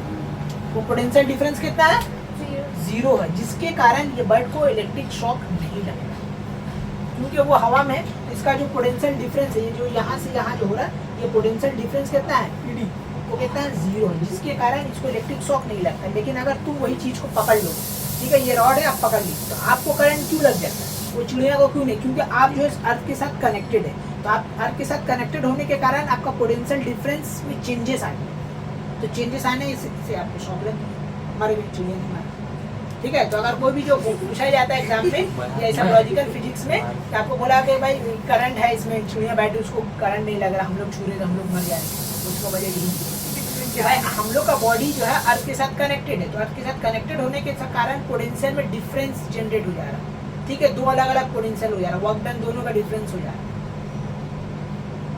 बट जो चिड़िया है जो बैठी हुई है, वो उसका जो है वर्क डन वो जीरो हो जा रहा है, इसी के लिए उसको शॉक नहीं लग रहा, हमको लग रहा है। तो अब देखिए, यहाँ से पोटेंशियल डिफरेंस समझ में आ गया कि पोटेंशियल डिफरेंस क्या हो रहा है, कि दो पॉइंट का डिफरेंस, ठीक है, ये मान लीजिए एक पॉइंट है P, एक पॉइंट मान लीजिए Q, तो ये दोनों पॉइंट में जो डिफरेंस हो रहा है, वर्क डन का जो डिफरेंस हो रहा है, that difference is nothing but a potential difference, ठीक है। तो पोटेंशियल डिफरेंस का हम लोग डिफाइन उसी करेंगे, टू वर्क डन, ठीक है, to bringing a charge from one point to another point, ठीक है, कॉल्ड क्या बोलेंगे हम लोग, पोटेंशियल डिफरेंस, ठीक है। तो इलेक्ट्रिक पोटेंशियल बोलो या पोटेंशियल डिफरेंस बोलो, दोनों नियर अबाउट सेम ही चीज। तो अब हम लोग पोटेंशियल डिफरेंस का अगर हम लोग बात करेंगे mathematically, we will write it. तो डेफिनेशन क्या बोला गया, वर्क डन, तो क्या हो जाएगा तुम्हारा इसका definition, work done by W by क्या होगा, टाइम, ठीक है। तो ये है आपका पोटेंशियल डिफरेंस का फॉर्मूला, ठीक है। यहाँ पे टाइम इंक्लूड करना होता है आपका चार्ज। सर चार्ज का करंट क्या बोलते होगा, हैं? स्केलर या वेक्टर क्वांटिटी? करंट नहीं बताएं, क्या vector quantity, vector quantity, direction का बात हो रहा है ना, करंट वेक्टर। ओके। चलिए अब हम लोग बात कर रहे हैं पोटेंशियल डिफरेंस, पोटेंशियल डिफरेंस का, कि पोटेंशियल डिफरेंस का फॉर्मूला होता है वर्क डन बाई चार्ज, मतलब कि कितना वर्क डन। करंट का हम लोग डेफिनेशन क्या लिख के क्या बताए थे, Q/T, माने कितना चार्ज एक सेकेंड में एक कंडक्टर से फ्लो हो रहा, वो कहला रहा था करंट। तो यहाँ पे क्या W/Q, मतलब कि कितना वर्क डन एक कूलम ऑफ चार्ज में हो रहा है, वो कहलाएगा तुम्हारा पोटेंशियल डिफरेंस, ठीक है। तो इसका अगर यूनिट का बात करें हम लोग, SI यूनिट का हम लोग बात करें, SI unit of potential difference क्या होगा बोलो, ठीक है।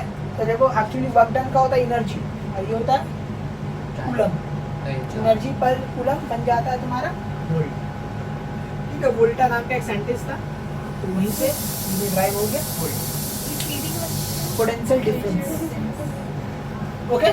तो ये है तुम्हारा स्टोरी इसका इलेक्ट्रिक पोटेंशियल। तो जितना टाइम हम लोग डिस्कस कर रहे हैं, electric potential, electric current, electricity, charge, ठीक है। तो ये जो है बेस है इलेक्ट्रिसिटी के, ये सब चीज़ में क्लियर होना चाहिए कि चार्ज क्या होता है, पोटेंशियल डिफरेंस क्या होता है, इलेक्ट्रिक करंट क्या होता है, इलेक्ट्रिसिटी क्या होता है, डायरेक्शन क्या होता है, ठीक है। We have to know this things. अगर ये चीज़ आपको पता है तो आपका जो फंडिंग माने कोई भी बिल्डिंग बनता है, उसका जो फंड ये होता है, बेस होता है, ठीक है, वो बहुत स्ट्रांग होना चाहिए। तो अब इलेक्ट्रिसिटी पढ़ रहे हैं हायर क्लास में, आपको और इससे आगे डेंजर है, स्टैटिक के बारे में 11 12 और पढ़ेंगे, डायनेमिक के बारे में।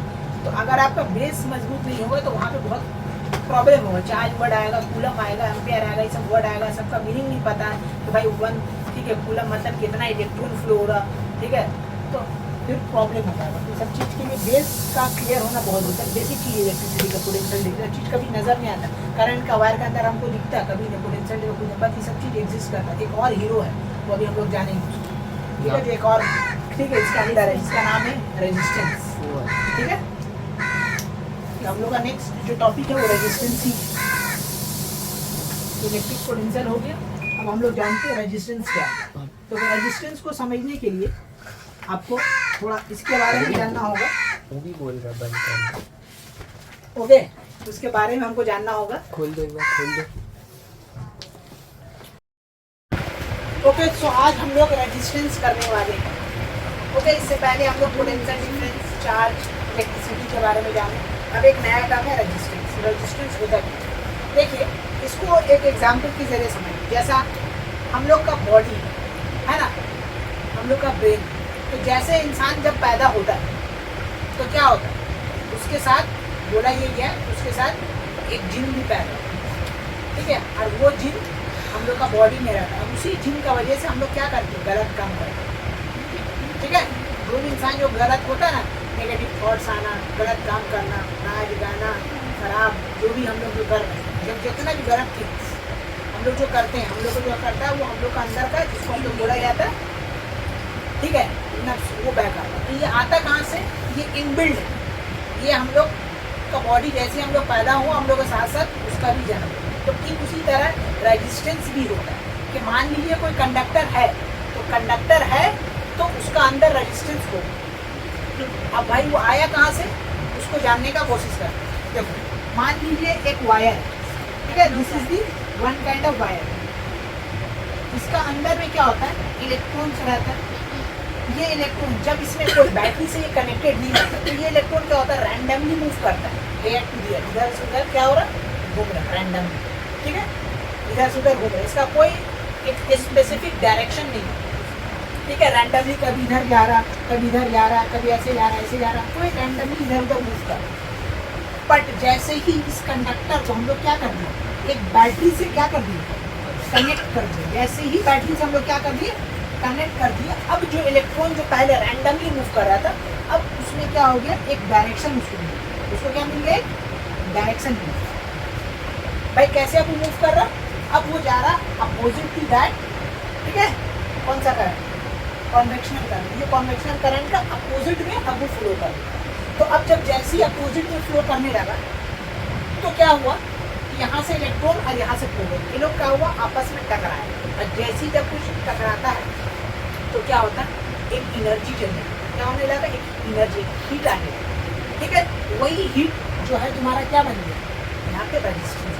कौन किसे टकरा है, इलेक्ट्रॉन्स और प्रोटॉन्स जो मूव कर रहे हैं। जैसा आप मान लीजिए कोई स्टेशन में खड़े हैं, ठीक है, आपको पता चला कि 2 नंबर प्लेटफॉर्म पर जगह ट्रेन आपको आने वाला है 5 नंबर प्लेटफॉर्म, तब आप दौड़े, आपके पास टाइम नहीं, आप जो दौड़े तो बीच में जो लोग खड़े हैं, it will work as a resistance, आपको रोकने का, आपका स्पीड को क्या कर देगा, कम कर देगा। तो स्पीड से कम करने से क्या हो रहा है कि आपका अंदर से एक एनर्जी आ रही है, एक एनर्जी जनरेट हो रही है। तो वही एनर्जी यहाँ पे कहला रहा क्या, रेजिस्टेंस, माने एक रुकावट, माने जो इलेक्ट्रॉन जो फ्लो हो उसको फ्लो होने नहीं देने के लिए जो चीज़ आ रहा है कंडक्टर के अंदर, वो चीज़ कहला रहा है क्या, रेजिस्टेंस। तो देखो ये तुम्हारा बॉडी से मिलता जुलता है ना, कि हम लोग बॉडी में भी क्या हो रहा है कि हम लोग अच्छा काम करने से कोई भी तुम अच्छा काम करो, तुम नमाज पढ़ो, कुरान पढ़ो, फजर नोटो, देखो तुमको एक शैतान रोकता है, डेविल्स क्या करता है, तुमको रोकता है ना, अच्छा काम करने से के लिए रोकता है, तुमको रोकेगा, तुमको फील होगा नहीं कर, छोड़ दो, आज पड़ेगा, बाद में पड़ेगा। ये सब जो थॉट्स आना क्या हो रहा, ऑटोमेटिकली इनबिल्ड हो रहा, आपका अंदर से जनरेट हो, तो वो चीज़ रेजिस्टेंस होगा। कि इलेक्ट्रॉन जब बैटरी से कनेक्टेड हुआ कोई भी कंडक्टर, तो इलेक्ट्रॉन जब फ्लो हो रहा तो उसका बीच में प्रोटॉन आएंगे, तो उसका स्पीड घटी, स्पीड घटने के अंदर उसका काइनेटिक एनर्जी घटी, ठीक है, और जिसके वजह से एक चीज़ जन्म हुआ, उसका नाम क्या होगा, रेजिस्टेंस। इस तरीके से रेजिस्टेंस तुम्हारा आ गया। तो रेजिस्टेंस क्या, समझ यहाँ से क्या हम लोग समझ लेंगे कि एक obstacles which is come between the flow of electrons. तो जब कभी भी इलेक्ट्रॉन फ्लो हो रहा है तो उसके बीच में जो रुकावट आ रहा है, दैट रुकावट इज नोन एज क्या, रेजिस्टेंस, ठीक है। तो ज़्यादा रेजिस्टेंस रहेगा तो करंट ज़्यादा पास नहीं होगा। अब वो डिपेंड करता है, करंट ज़्यादा पास करवा सकते हो, अलग अलग क्राइटेरिया, रेजिस्टेंस को घटा दीजिएगा तो करंट ज़्यादा फ्लो होगा। वो हम लोग देखेंगे कैसे हम लोग रेजिस्टेंस घटाएंगे या कैसे बढ़ाएंगे। लेकिन रेजिस्टेंस बनता कैसे वो जानते हैं, रेजिस्टेंस होता क्या है वो जाना, वो बता चुके कि रेजिस्टेंस कैसे बन रहा, ठीक है। रेजिस्टेंस है क्या, तो रेजिस्टेंस एक टाइप का ऑब्स्टिकल्स बोल सकते हैं जो आपका बीच में आ रहा है, माने इलेक्ट्रॉन्स का बीच में आ रहा है, उसको फ्लो होने में रोक रहा है, उसी को बोला जा रहा है रेजिस्टेंस, ठीक है। तो इसका डेफिनेशन हम लोग देखते हैं, ठीक है।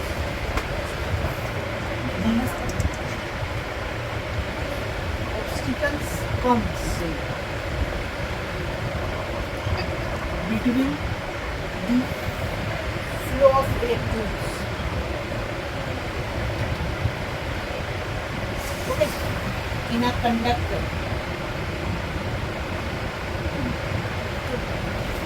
is called, हम लोग क्या बोलेंगे, रेजिस्टेंस, ठीक है। रेजिस्टेंस एक रुकावट करंट का फ्लो, ठीक है। चलिए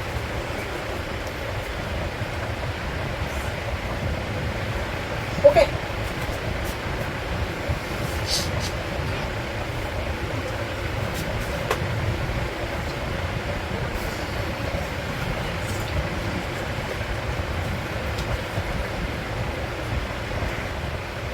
okay, so this is the definition of resistance. The obstacles comes between the flow of electron in a conductor is called, हम लोग बोलेंगे रेजिस्टेंस। तो जो भी एक इलेक्ट्रॉन का फ्लो होने में जो रुकावट आ रहा है वही रुकावट को हम लोग क्या बोलते हैं, रेजिस्टेंस। ये तुम्हारा हो गया रेजिस्टेंस। अब इसका हम लोग बात करते हैं यूनिट का, okay. SI unit of resistance is ohm, okay. यदि से रिप्रेजेंट है like that, 5 metre ohm, okay. Ohm actually एक साइंटिस्ट है, वो एक लॉ दिया था, अभी हम लोग पढ़ेंगे, वहाँ पे रेजिस्टेंस आता है, इसी के लिए वो अपना नाम इंसर्ट कर दिया रेजिस्टेंस, ओके। तो this is the SI unit of resistance. अभी देखो रेजिस्टेंस जो हम लोग जान गए कि फैक्टर अफेक्टिंग, नेक्स्ट अब हम लोग टॉपिक है फैक्टर अफेक्टिंग द रेजिस्टेंस।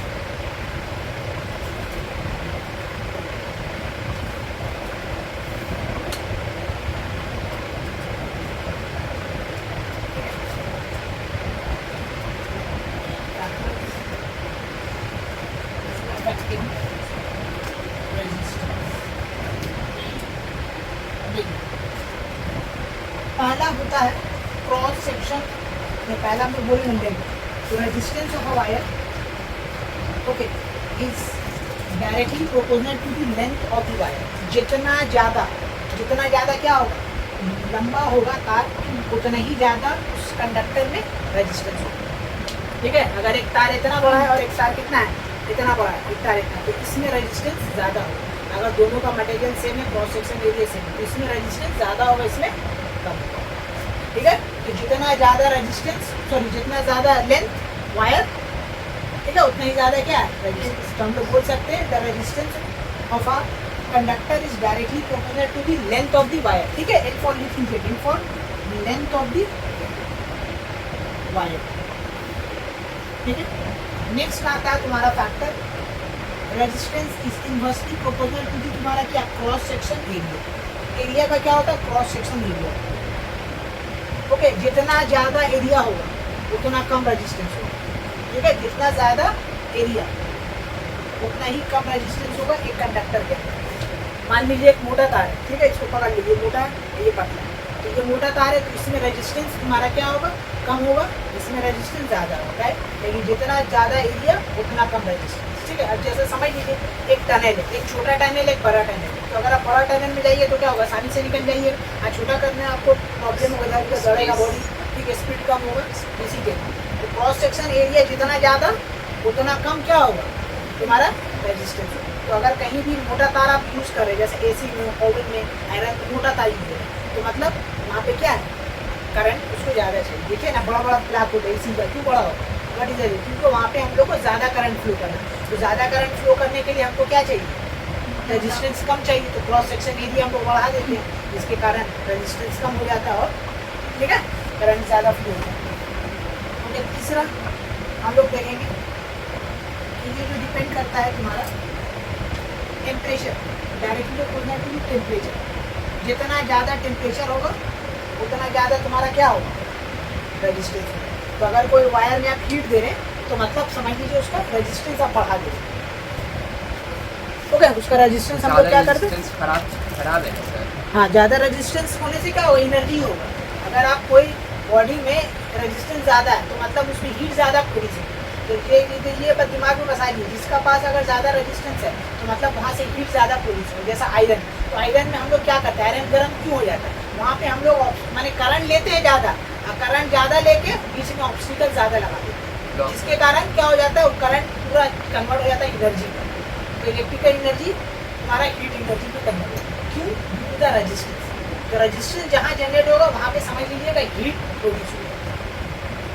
ठीक है, तो हीट कभी बताया था ना, हीट बम्बार्ड हो, इलेक्ट्रॉन को आपस में लड़ा, चाहे दो इलेक्ट्रॉन ही आपस में लड़ गए, जो भी तो जो कॉल्यूजन हुआ दो इलेक्ट्रॉन्स के बीच में, ठीक है, तो हीट जनरेट।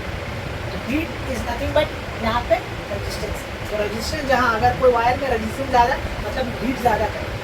यहाँ टेम्परेचर ऑफ द वायर की बात करें, हाँ, तो टेम्परेचर हम बता रहे हैं कि टेम्परेचर तो टेम्परेचर है कि टेम्परेचर हम बता रहे हैं रेजिस्टेंस है जनरली, कि अगर कोई जगह में ठीक है हीट ज़्यादा प्रोड्यूस कर रहा है, अगर कोई डिवाइस समझ लीजिए वहाँ पे हाई रेजिस्टेंस, ठीक है,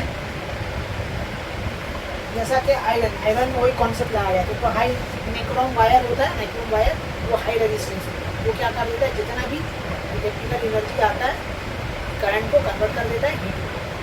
क्यों, क्योंकि ऑब्स्टिकल्स आएंगे जिसके कारण रेजिस्टेंस आएंगे तो मतलब हमारा क्या होगी, हीट एनर्जी में कन्वर्ट होगी। तो दिस आर दी फैक्टर्स, ठीक है। तो इसको हम लोग अगर मर्ज करते हैं तो हम लोग बोल सकते हैं कि आर इज, ठीक है, तो टेम्परेचर भी लिया जाता है, एल बाई लिया जाता है, ठीक है। उसके बाद यहाँ पे हम लोग इक्वल टू का साइन हटाते हैं और यहाँ पे रेजिस्टिविटी लगाते हैं, ठीक है। This is called resistivity. Resistivity क्या होता है कि एक मटेरियल्स के ऊपर डिपेंड करता है, मैंने हम लोग कौन सा मटेरियल यूज़ कर रहे हैं। एक तो होता है पतला वायर, एक तो होता है तुम्हारा क्या मोटा वायर, ठीक है। तो देखो पतला वायर का मटेरियल क्या होता है, अच्छा नहीं होता, ठीक है। जो हम लोग का एसी का जो वायर होता है, जो ओवन तार ये सब जो कोई भी कंपनी हम लोग अगर लगाते हैं एसी, तो वहाँ पे देखिएगा अच्छा तार लगाया जाता है। या अगर मेन मीटर से जो करंट आ रहा है, क्योंकि वहाँ पे हाई करंट चाहिए, तो वहाँ पे आप देखिएगा अच्छा वायर लेते हैं हम लोग। किसका लेते हैं, हैवेल्स कंपनी का लेते हैं, लोकल वायर नहीं लेते। अगर लोकल वायर लेंगे तो क्या होगा, रजिस्टेंस ज़्यादा होगा, रजिस्टेंस ज़्यादा होने के कारण क्या होगा, एनर्जी ज़्यादा होगा, तो तार जल जाएगा, शॉर्ट सर्किट हो जाएगा। तो इसी के लिए मटेरियल्स के ऊपर भी रेजिस्टेंस डिपेंड करता है। जितना अच्छा मटेरियल होगा उतना कम क्या होगा, रेजिस्टेंस होगा, ठीक है। ये बात याद रखिए, ठीक है। This is the formula of resistance. तो इन लोग तीनों को मर्ज करके फॉर्मूला बन के इसी फॉर्मूला पे बेस करके तुम्हारा ये होता है, ठीक है। तो ये रो है, रो फॉर यहाँ पे होता है resistivity, rho, this is rho, okay. तो this is the formula of resistance. इसको बेस करके कभी कभी रेजिस्टेंस निकाला जाता है या न्यूमेरिकल्स पे बेस्ड आता है, हम बताएंगे। तो ये फॉर्मूला याद रखना। तो this is the concept about resistance. ये प्रोपोर्शनल का साइन, नहीं वो नहीं, कौन, R equal to rho L by A. Rho is called, हाँ, रो इज कॉल्ड रेजिस्टिविटी, इसको बोलते हैं रेजिस्टिविटी,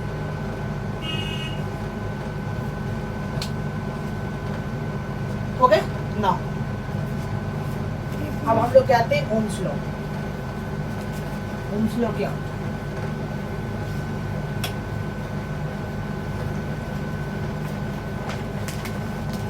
ओम्स लॉ पहले हम लिख दे रहे हैं। ओम्स लॉ होता क्या है, okay. It is state that current flow in a conductor, जो भी कंडक्टर में करंट फ्लो हो रहा है that is proportional, directly proportional, directly proportional to the potential difference, potential difference okay between 2 points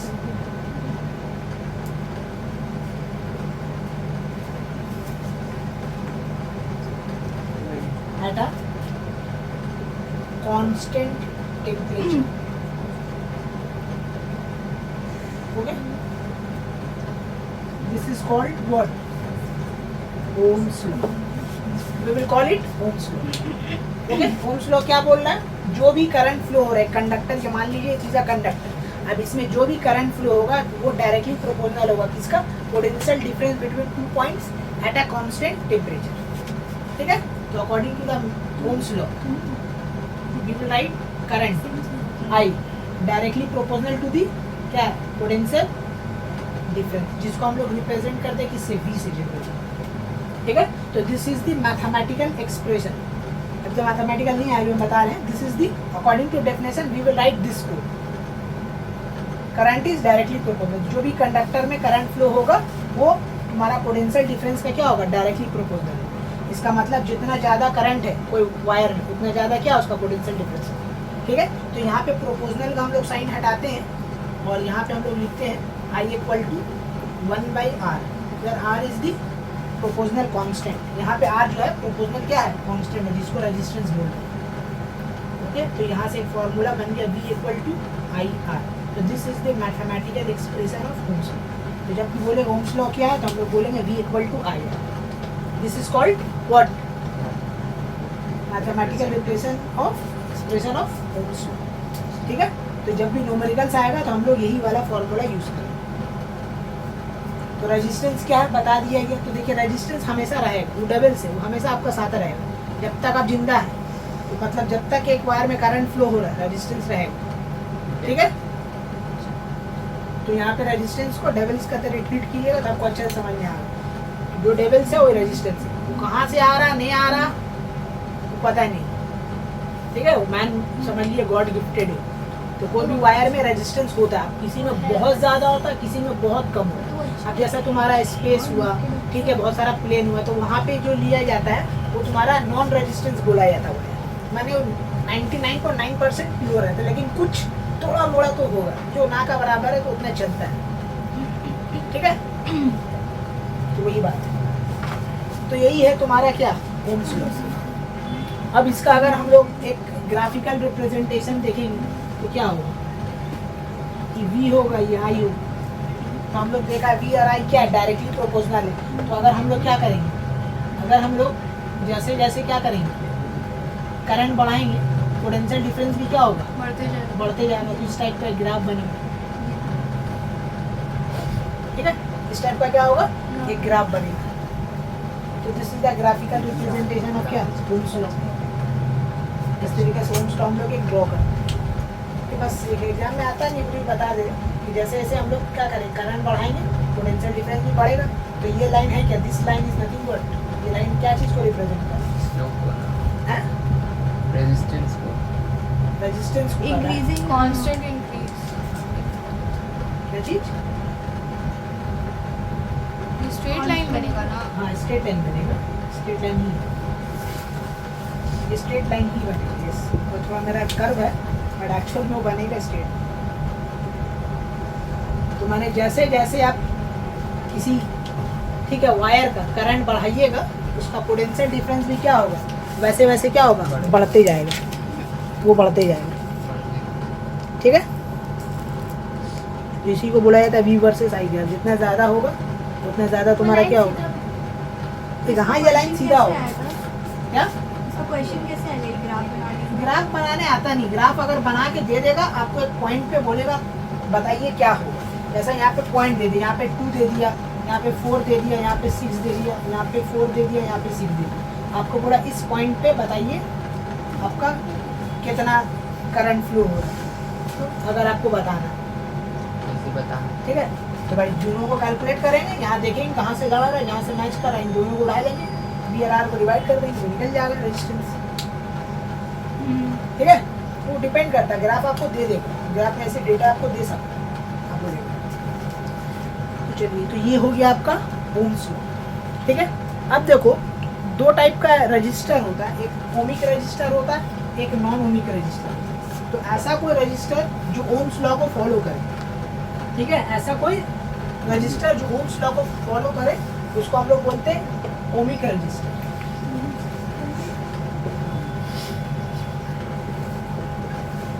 ठीक है, इसको हम लोग बोलेंगे ओमिक रजिस्टर। जैसे तुम्हारा कॉपर है, ठीक है, निकल है, और तुम्हारा क्या जितना भी मेटल जो है तुम्हारा, क्या क्या बोलो, एजी है, गोल्ड है, ये सब क्या है तुम्हारा ओमिक रजिस्टर।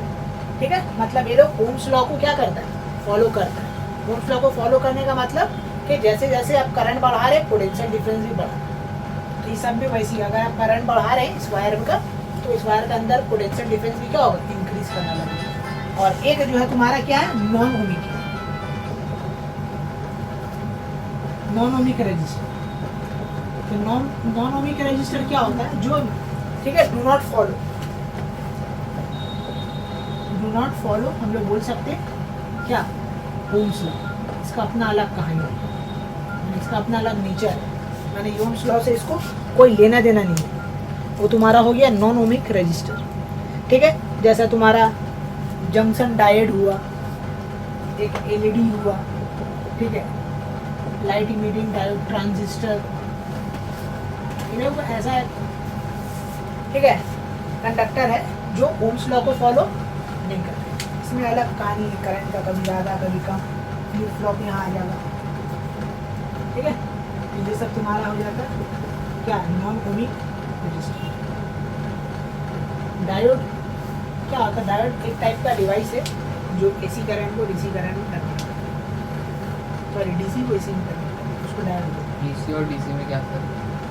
अरे डीसी मतलब डायरेक्ट करंट, माने जो भी करंट फ्लो होगा एक पर्टिकुलर डायरेक्शन में फ्लो होगा। और एसी करंट मतलब क्या होगा कि डायरेक्शन बार हर सेकंड में उसका फ्रीक्वेंसी जो है करंट का डायरेक्शन हमेशा चेंज होगा, कभी ऐसे ऐसे ऐसे होगा, एक सेकंड अप, एक सेकंड में down, up down up down. ये ट्रांजिस्टर जंक्शन क्या है उसके पास? है डायोड, डायोड तीनों एक ही है? तीनों अलग है। एलईडी लाइट इमिटिंग डायोड, ठीक है, ट्रांजिस्टर, जंक्शन डायोड, ये तीनों अलग अलग डिवाइस है। तो ये लोग ओम्स लॉ को फॉलो नहीं करता। माने यहाँ पे अगर आप सोचिएगा कि करंट बढ़ा दे तो वोल्टेज बढ़ जाए, या वोल्टेज बढ़ा दे तो करंट बढ़े, ऐसा नहीं। ठीक है, इसी के लिए इसको बोला गया क्या, नॉन ओमिक रजिस्टर। ठीक है, तो ऐसा कोई कंडक्टर जिसमें ओम्स लॉ फॉलो हो रहा है उसको ओमिक बोला जा रहा, और जो नहीं हो रहा उसको नॉन ओमिक बोला जा रहा। ओके, नेक्स्ट अब हम लोग आते हैं एक सुपर कंडक्टर बोलेंगे। इसका नाम से इसका आंसर है सुपर कंडक्टर। सुपर कंडक्टर क्या हो रहा है बोलो, माने बोला गया है कि इसमें रेजिस्टेंस, ऐसा कंडक्टर जिसमें रेजिस्टेंस कितना हो, zero, resistance will be zero, उसको बोला जाएगा सुपर कंडक्टर। ठीक है, माने जो स्पेस में जो हम लोग एरोप्लेन वगैरह बनाने में जो कंडक्टर यूज कर रहे हैं वो सब क्या हो रहा है, सुपर कंडक्टर हो। ठीक है, जिसमें रेजिस्टेंस तुम्हारा क्या हो जाएगा, जीरो। तो ऐसा कोई भी कंडक्टर जिसको आप बना ली प्योर, अगर आप बना ली प्योर, इसमें एकदम ना का बराबर ये नहीं है, ठीक है, एकदम नहीं, तो ऐसा हो नहीं सकता। तो जान लो कि रेजिस्टेंस जीरो होना है, इट इज इम्पॉसिबल। ठीक है, तो ना का बराबर इतना कम है, इतना कम, इसी के लिए उसको जीरो बोला है, तो उसको सुपर कंडक्टर हम लोग क्या बोलेंगे। ठीक है, चलिए ये सब छोटा छोटा टर्म है जो हम लोग जान के रखें। अब आते हैं इस पे बेस्ड न्यूमेरिकल्स, ओम्स लॉ पे बेस्ड अब हम लोग न्यूमेरिकल्स करेंगे। ठीक है, क्या क्या न्यूमेरिकल्स आता है ये भी डिस्कस करेंगे। तो पहला क्वेश्चन हम कर रहे हैं, ठीक है, कॉन्साइज बुक से पहला क्वेश्चन।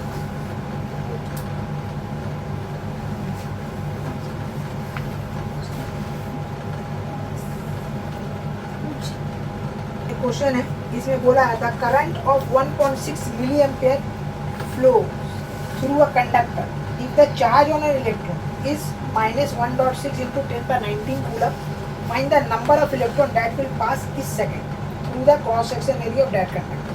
मैंने क्वेश्चन ये कर रहा है कि एक वायर है, इसमें करंट, ठीक है, एरो जो भी बनेगा करंट बनेगा, यहाँ पे कितना दिया 1.6 मिली एम्पियर। ठीक है, एक कंडक्टर के अंदर क्या होता है, छोटा छोटा इलेक्ट्रॉन्स होता है, तो इलेक्ट्रॉन का चार्जेस कितना दे दिया है, -1.6 into 10⁻19 कूलम। तो पूछ रहा है कि अगर कोई वायर में 1.6 मिली एम्पियर करंट पास हो रहा है तो उस वायर के अंदर कितना पीस नंबर ऑफ इलेक्ट्रॉन है, 10 piece, 100 piece, 1000 piece, 1 crore piece, कितना पीस इलेक्ट्रॉन क्या है इसके अंदर present. This is the first question. Question समझ में आ गया कि एक वायर के अंदर कितना करंट फ्लो हो रहा है, आपसे पूछ रहा कितना पीस इलेक्ट्रॉन, इतना करंट फ्लो होने में लगेगा, यही क्वेश्चन। तो देखिए जो जो चीज़ गिवन है उसको सबसे पहले लिख लीजिए। तो करंट गिवन है, आई इक्वल टू क्या हो जाएगा 1.6 मिली एम्पेयर। हमेशा हम लोग काम करेंगे, याद रखिएगा यूनिट कौन सा लेंगे, एम्पेयर। अगर मिली एम्पेयर है या कोई भी एम्पेयर दिया हुआ, ठीक है, डीसी जो भी, तो आप लोग इसको किस में कन्वर्ट कीजिएगा, एम्पेयर में। तो एम्पेयर में कन्वर्ट करने के लिए हम लोग क्या करेंगे, 100 से क्या करेंगे, डिवाइड होगा ना, हाँ, क्योंकि छोटा से बड़ा जा रहा है। So we will divide by 100, ये बना लिया, ठीक है, 1000 होगा। नहीं, मिली एम्पेयर से अगर एम्पेयर जा रहे हैं ना, तुम लोगों को देखो यूनिट कन्वर्सन नहीं पता है ना, मिली सेंटी डीसी, फिर आता है Deka hecto kilo, this is the unit conversion. और यहाँ पे तुम्हारा सब आ जाए, यहाँ पे तुम्हारा कभी मीटर आता है, कभी ग्राम आता है, और कभी क्या एम्पेयर आता है। तो मिली एम्पेयर से हम लोग कहाँ जा रहे हैं, एम्पेयर। तो छोटा से बड़ा यूनिट में जाते हैं तो हम लोग क्या करते हैं, डिवाइड करते हैं। तो ये हो गया करंट, ठीक है। इलेक्ट्रॉन का चार्ज दिया हुआ है -1.6 इंटू 10⁻⁻⁹ कूलम, ओके। अब देखिए चार्ज का क्या होता है, एक फॉर्मूला होता है, आप लोग को पहले बताएं कि charge equal to Q equal to होता है NE, यानी कितना इलेक्ट्रॉन फ्लो हो रहा है एक कंडक्टर में, ठीक है, उसका प्रोडक्ट कहलाएगा चार्ज 1 कूलम, ठीक है। तो देखिए ये तो हम लोग को निकालना है, तो सबसे पहले सब्जेक्ट बनाएंगे, n को निकालना है, तो n इक्वल टू क्या हो जाएगा, Q/E, यही होगा। n इक्वल टू Q कितना दिया हुआ है, ठीक है, Q दिया हुआ है, नहीं दिया वाला फॉर्मूला पहले नहीं लग सकता, क्यों नहीं लग सकता, क्योंकि देखिए यहाँ पे क्या दिया हुआ है, करंट दिया हुआ है। तो करंट यहाँ कैसे यूज करेंगे, है ना, तो यहाँ चाहे आप रिप्लेस कर सकते हो, क्योंकि Q आपको नहीं पता है। तो करंट का एक तो फॉर्मूला क्या है, Q करंट इक्वल टू क्या होता है, ठीक है। तो यहाँ से आपको Q का वैल्यू कितना निकला, I इंटू Q, तो यहाँ रिप्लेस कर देंगे, n इक्वल टू क्या हो जाएगा, IT/, एम्पेयर कितना दिया हुआ 1.6 बाई कितना हो जाएगा 1000, ओके। इलेक्ट्रॉन कितना दिया हुआ 1.6 इंटू 10⁻⁻⁹ कूलम। यहाँ पे चार्ज माइनस साइन नहीं लेंगे, ठीक है। टाइम देखिए 1 सेकेंड, ठीक है, क्योंकि करंट का डेफिनेशन है कितना चार्ज 1 सेकेंड में कंडक्टर से फ्लो हो रहा है, वो कहला रहा करंट, इसी के लिए 1 लिया। बस अब सॉल्व कर लीजिए, देखिए 1.6 कट गया, इसको काट दिया, तो n इक्वल टू मेरा कितना आ जाएगा 10⁻16 आएगा, क्या 60, बस no unit, because number of electron बोल रहा है, ठीक है। तो नंबर ऑफ इलेक्ट्रॉन का कोई यूनिट नहीं होता है, बस यही इसका आंसर है। तो देखिए कैसे सॉल्व हुआ, सीधा समझ में आया ना, कैसे सॉल्व हुआ कि हमको फॉर्मूला पता है Q इक्वल टू N, क्योंकि नंबर ऑफ इलेक्ट्रॉन निकालना है, Q यहाँ है नहीं, तो Q को ड्राइव करके यहाँ से निकाल लिया, Q इक्वल टू IT, तो T का जगह 1 लिया, क्योंकि 1 सेकेंड में बोला है, -16 नहीं माइनस नहीं लिया जाएगा, ये चार्ज है ना, electron actually negative charge contain करता है, 2 चार्ज होता है ना, एक प्रोटॉन इलेक्ट्रॉन, तो माइनस हम लोग न्यूमेरिकल्स में यूज करते वक्त नहीं लेते, डिस्कार्ड, ओके। तो ये हो गया पहला। ये नेक्स्ट क्वेश्चन अब हम लोग करते हैं, क्वेश्चन नंबर, जिसमें बोला है फाइंड द पोटेंशियल डिफरेंस। हम लोग को क्या निकालना है, पोटेंशियल डिफरेंस निकालना है, जिसमें आपका करंट दे दिया, कितना दिया 200 milli ampere and resistance of a wire, ठीक है, रेजिस्टेंस दे दिया R, कैपिटल R हम लोग लिखते हैं, तो कोई जगह स्मॉल लिया जाता है, वो बाद में हम लोग देखेंगे, ठीक है। वो दिया हुआ 20 ओम, ओके। सो देखिए यहाँ पे रेजिस्टेंस, तो जब कभी भी रेजिस्टेंस आ जाए ओम्स लॉ में चले जाइए, क्योंकि रेजिस्टेंस का एक ही फॉर्मूला है, रेजिस्टेंस, ठीक है, करंट और रेजिस्टेंस का एक ही रिलेशन है, यहाँ पे क्या है ओम्स लॉ, ठीक है। तो we have to find I is given and R is given. अब हम लोग देखिए यहाँ पे इसको कन्वर्ट करेंगे, हम लोग बोल चुके हैं, तुम लोग को बताया ना कि कुछ भी काम होगा एम्पेयर में होगा, मिली एम्पेयर में नहीं होगा। तो अगेन हम लोग इसको क्या करेंगे, डिवाइडेड बाई 1000 करेंगे, एम्पेयर में करना, तो I इक्वल टू 0.2 नहीं हो जाएगा, बीच में जैसे 1/5, ठीक है, डॉट में नहीं लाएंगे क्योंकि आगे हो सकता है वो कटेगा। चलिए तो यहाँ पे ऐसे लिखिएगा according to Ohm's law, okay. Ohm's law क्या होगा, Ohm's law V equal to I है direct, V equal to I, I is how much 1/5, R is 20, काट दो, कट के कितना आ रहा 4। पोटेंशियल डिफरेंस का यूनिट क्या होता है वोल्ट, ठीक है। तो डबल डी हो जा रहा है, इसी के लिए पूरा लिख दो, ठीक है। ये हो गया आंसर।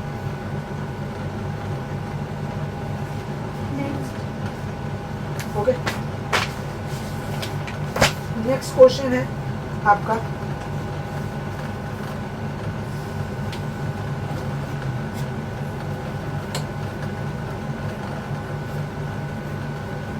पे जितना बेसिक क्वेश्चन ये सब आता है, ठीक है। नेक्स्ट बोल रहा है देखो, 2 wire of same material, 2 wire है, इन लोग का मटेरियल एंड लेंथ दोनों का कितना है सेम, L एंड L, ठीक है। मटेरियल से मतलब रेजिस्टिविटी सेम है।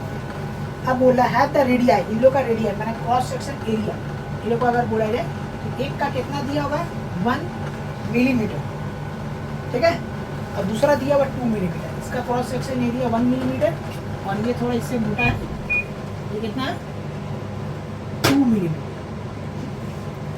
तो आपसे पूछा है compare their resistance and specific resistance, ठीक है। ये दोनों आपको क्या बोला है, स्पेसिफिक रेजिस्टेंस एंड रेजिस्टिविटी है, नहीं वो अलग हो रहा है, ओके। तो देखो हम लोग पता है रेजिस्टिविटी क्या होता है, रेजिस्टिविटी क्या होता है, ओके। तो हम लोग को रेजिस्टेंस का फॉर्मूला पता है, क्या होता है रो L by A, this is the formula, ठीक है।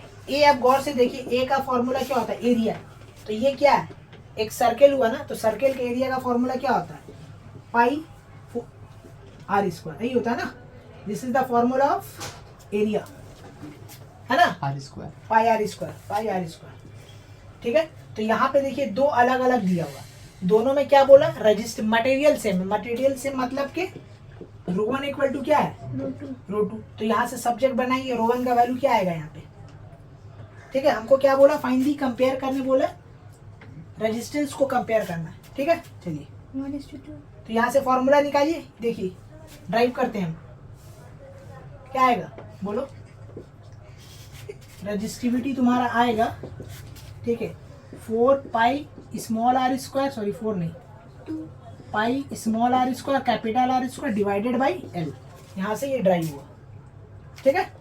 तो अब यहाँ पे आ जाएगा तुम्हारा पाई R1 स्क्वायर बाई L1 और ये हो जाएगा पाई R2 स्क्वायर बाई क्या हो जाएगा L2, और यहाँ पे R आ गया, ठीक है, R1 एंड R2, पाई से पाई कट गया, लेंथ दोनों का सेम है, राइट। तो नेक्स्ट देखो R1 का वैल्यू कितना दिया 1 mm, तो यहाँ पे आ जाएगा 1 स्क्वायर इंटू R1 और ये बन जाएगा L और ये हो जाएगा 2 square into R2 by L, ये क्या हो गया कट गया। तो R1 और R2 का रेशियो बोला था, तो R1 रेशियो R2 कितना होगा देखो यहाँ मैथ से पूरा और कुछ नहीं, ठीक है। ये आपका हो जाएगा 4R2, तो हो जाएगा 4 रेशियो क्या हो जाएगा 1, दिस इज द आंसर, खत्म, पूरा मैथ्स हुआ यहाँ पे, ठीक है। This is the general formula of resistance, L rho by A होता पाई R स्क्वायर, तो मतलब यहाँ से अगर रो को रेजिस्टिविटी को हम लोग इक्वेट किए तो फॉर्मूला बना 4 पाई R square capital resistance R by L,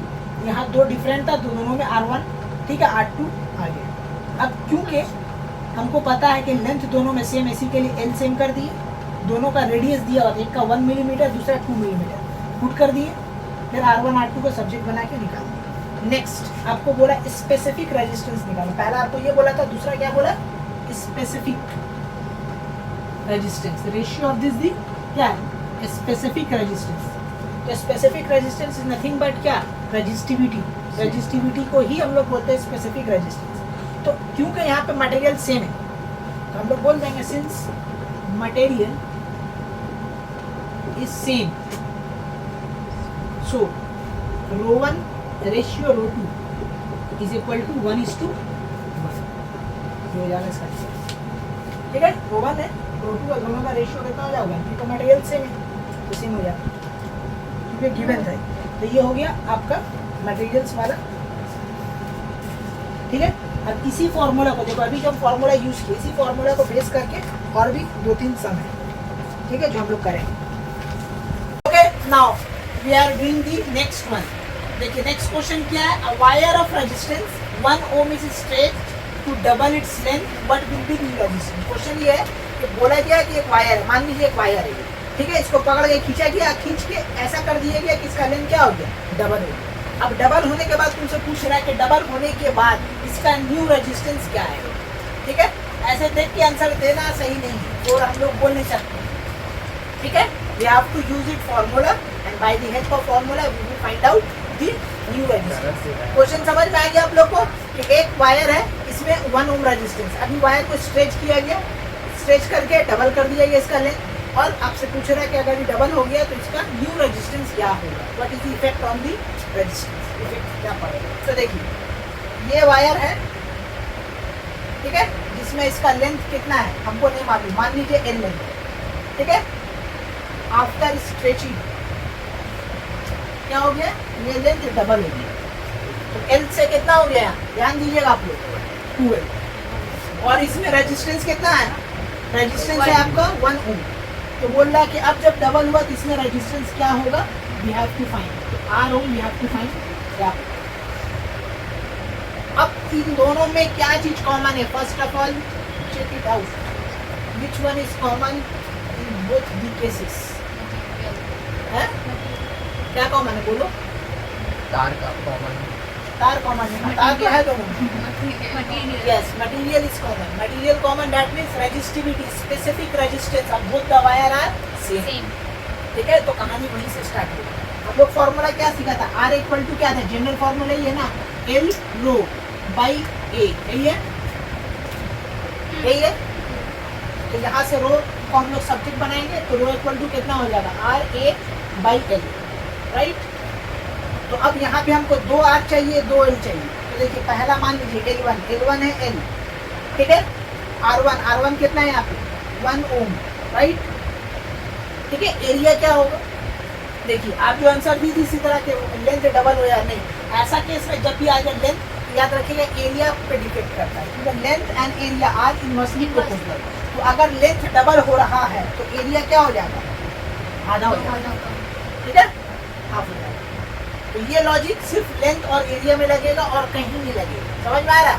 area आपको नहीं दिया हुआ है, एरिया आपको एक लॉजिक से निकालना है कि जितना लेंथ उसका, ठीक है, अगर लेंथ बढ़ रहा है नेक्स्ट केस में तो एरिया घटेगा, और लेंथ अगर घट रहा है तो एरिया क्या होगा, बढ़ेगा। तो जितना ही घटेगा उतना ही बढ़ेगा। तो फर्स्ट केस में A1 मेरा A, राइट। अब हम लोग आते हैं दूसरे केस में, तो दूसरे केस में हम लोग देखते हैं L2 मेरा कितना है, देखिए 2L है ना जी। और हम लोग बात करें किसका, R2 का, तो R2 का हम लोग क्या माना, R, ओके, R2 को क्या माना है, R, R2 है आपका R। नेक्स्ट और क्या है, क्रॉस सेक्शन एरिया, तो देखिए लेंथ डबल हो गया तो एरिया कितना हो जाएगा अक्सर, A/2 हो गया। Use this formula you will get, तो हम लोग लिखेंगे सिंस मटीरियल इज क्या सेम, तो मटीरियल सेम मतलब O1 specific resistance of the wire will be same. तो पुट कीजिए क्या हो जाएगा, R1 A1 divided by L1 R2 A2 divided by क्या हो जाएगा, L2। सब वैल्यू पुट कर दीजिए, आपको आपका आंसर मिल जाएगा। तो R1 कितना है मेरा, ठीक है, यहाँ कैपिटल आर नहीं है, स्मॉल आर ले लेते हैं, तो यहाँ पे हम कैपिटल आर लेते हैं। तो R1 मेरा है 1 ohm, ठीक है। A1 कितना है A, ओके। L1 कितना है L, R2 अगेन कितना R, ओके। एंड A2 मेरा कितना है बोलो, A/2, और L जो है आपका 2L, राइट। अब देखिए सब कैंसिल आउट होगा, सीधा पहले समझ लो, कैंसिल आउट, L से L गया, ठीक है, A से A गया, तो फाइनली क्या बचा, 1 equal to R/4, so R equal to कितना हो गया 4 ohm, ठीक है। तो अगर लेंथ, अगर कोई वायर में लेंथ रेजिस्टेंस 1 ohm है और उस लेंथ को डबल किया जाए तो उसका रेजिस्टेंस कितना हो जाएगा, 4 गुना बढ़ जाएगा। देख रहे ना, L लेंथ था तो 1 ohm था, लेकिन जब L से 2L हो गया तो ये कितना रेजिस्टेंस हो गया, फाइनली 4 ohm, ठीक है। यही था आपका क्वेश्चन, कितना आंसर आया। इस टाइप का क्वेश्चन एग्जाम में आगे ही आएगा। ओके,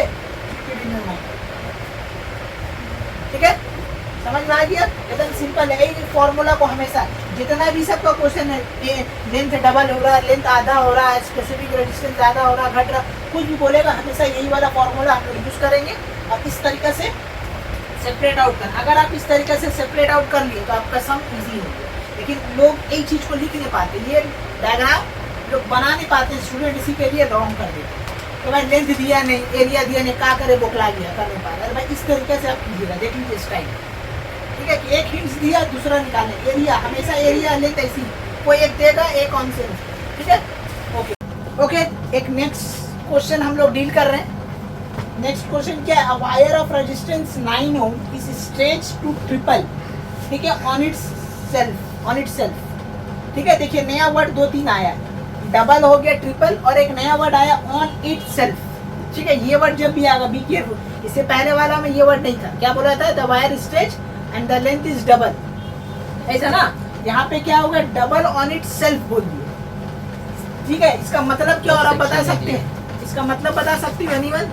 तार का ऊपर तार 3 खींचना है, इसका ऊपर इटसेल्फ जब भी वर्ड आएगा मतलब अपने आप में वो 3 डबल हो गए। ये मान लीजिए एक लेंथ है, ठीक है? ये लेंथ है, अभी 3 डबल हो रहा है, 1 2 और 1 3 हुआ। तो अब इसका लेंथ घटा या बढ़ा? बोलो, अभी बढ़ा या घटा? घट गया ना। तो ऐसा लग रहा है कि लेंथ डबल होगा तो हम लोग 3l लिखेंगे, लेकिन 3l नहीं लिखेंगे, हम लोग l/3 लिखेंगे। क्यों? Just because of this on it self. तो जब भी ये वर्ड आएगा ऑन इट सेल्फ, तो जितना भी बोलेगा डबल या ट्रिपल वो घटेगा, बढ़ेगा नहीं। क्यों नहीं बढ़ेगा? तो हम बता दिए कि अपने आप में वो क्या हो रहा है? ट्रिपल हो रहा है। तो यही वजह है, ठीक है जी? सर क्रॉस सेक्शन एरिया तो फिर बढ़ जाएगा। है, क्रॉस सेक्शन एरिया हाँ चेंज होगा, वो घट रहा तो बढ़ेगा, ठीक है? तो L1 मेरा कितना आएगा? L1 आएगा तुम्हारा L, राइट? और A1 आपका आएगा A, और R1 कैपिटल R1 कितना आएगा? बोलो कितना आएगा? 9 ओम, ठीक है? दूसरा L2 आते हैं, तो L2 हो रहा है ट्रिपल इटसेल्फ, जिसके कारण लेंथ हो जाएगा L/3 और एरिया L/3 हुआ तो ये हो जाएगा 3A, okay? And R we have to find, okay? चलिए बस, अगेन दोनों में material is same, that means resistivity हाँ is same, that means R1 sorry ρ1 equal to ρ2, that means L क्या था? L नहीं था, तुम्हारा था RA ना, RA बाई L1। आर का मतलब यहाँ रेजिस्टेंस है, और क्या? बार का मतलब नहीं मालूम है? इलेक्ट्रिसिटी बार का मतलब रेजिस्टेंस होता है, कुछ नहीं। पुट कर दे। R1 how much? 9, A1 how much? कितना? A1 कितना है जी? A बुद्धि क्यों नहीं है आप लोग? L, R2 है स्मॉल r, और ये है 3A, और ये बन गया L/3। अब देखिए something will be cancel out, ठीक है? L से N कट गया, A से A कट गया, बचा क्या? 3 ये 9 है, इसको ये मत समझिएगा, 9 है। हाँ ये 9 समझा। ठीक है? इसी के लिए क्लियर कर दिया ए। अब इसको सॉल्व करके कितना आ रहा है ये आप लोग बताइए, ठीक है? देखिए हम बता रहे ये 3 ऊपर आ गया, सो 9 इक्वल टू आ रहा है R इंटू 3 इंटू 3, ठीक है? So R equal to 9 divided by 9, that means 1 ohm answer होगा। यही है इसका आंसर। तो अगर कोई लेंथ अपने आप में 3 गुना घटता है, ठीक है, तो उसका रेजिस्टेंस क्या होगा? 9 गुना घटेगा। आप लोग का मैथ्स अच्छा, ये नीचे बाई 3 है ना, L, दिस इज L/3। अच्छा हाँ, student look here, this is L/3, okay? This is L/3, so this 3 will come up and multiplied with this 3, so it become 9. So 9 cancel out, so finally we will get the value of R1. That means if the length is triple itself, then the resistance of a wire will decrease 9 times itself. Got it? Okay. Write it down. ठीक है? आइए next question हम लोग करते हैं। ये कितना number था? 5। Now we do the 6। Okay, एक क्वेश्चन ये है कि मान लीजिए एक आपका सर्किट, ठीक है, इस तरीके से, और इसमें एक बल्ब है।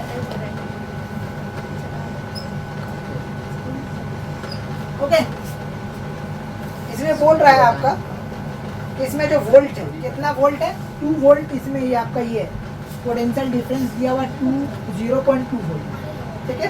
और करंट जो फ्लो हो रहा है वो तुम्हारा कितना है? 100 मिली एम्पियर, ठीक है। When the potential difference across, अब इसका पोटेंशियल डिफरेंस क्या कर दिया गया? चेंज कर दिया गया। जब चेंज किया गया, ठीक है, तो कितना? 0.2 से 2 वोल्ट, ठीक है, नहीं 1 वोल्ट किया गया।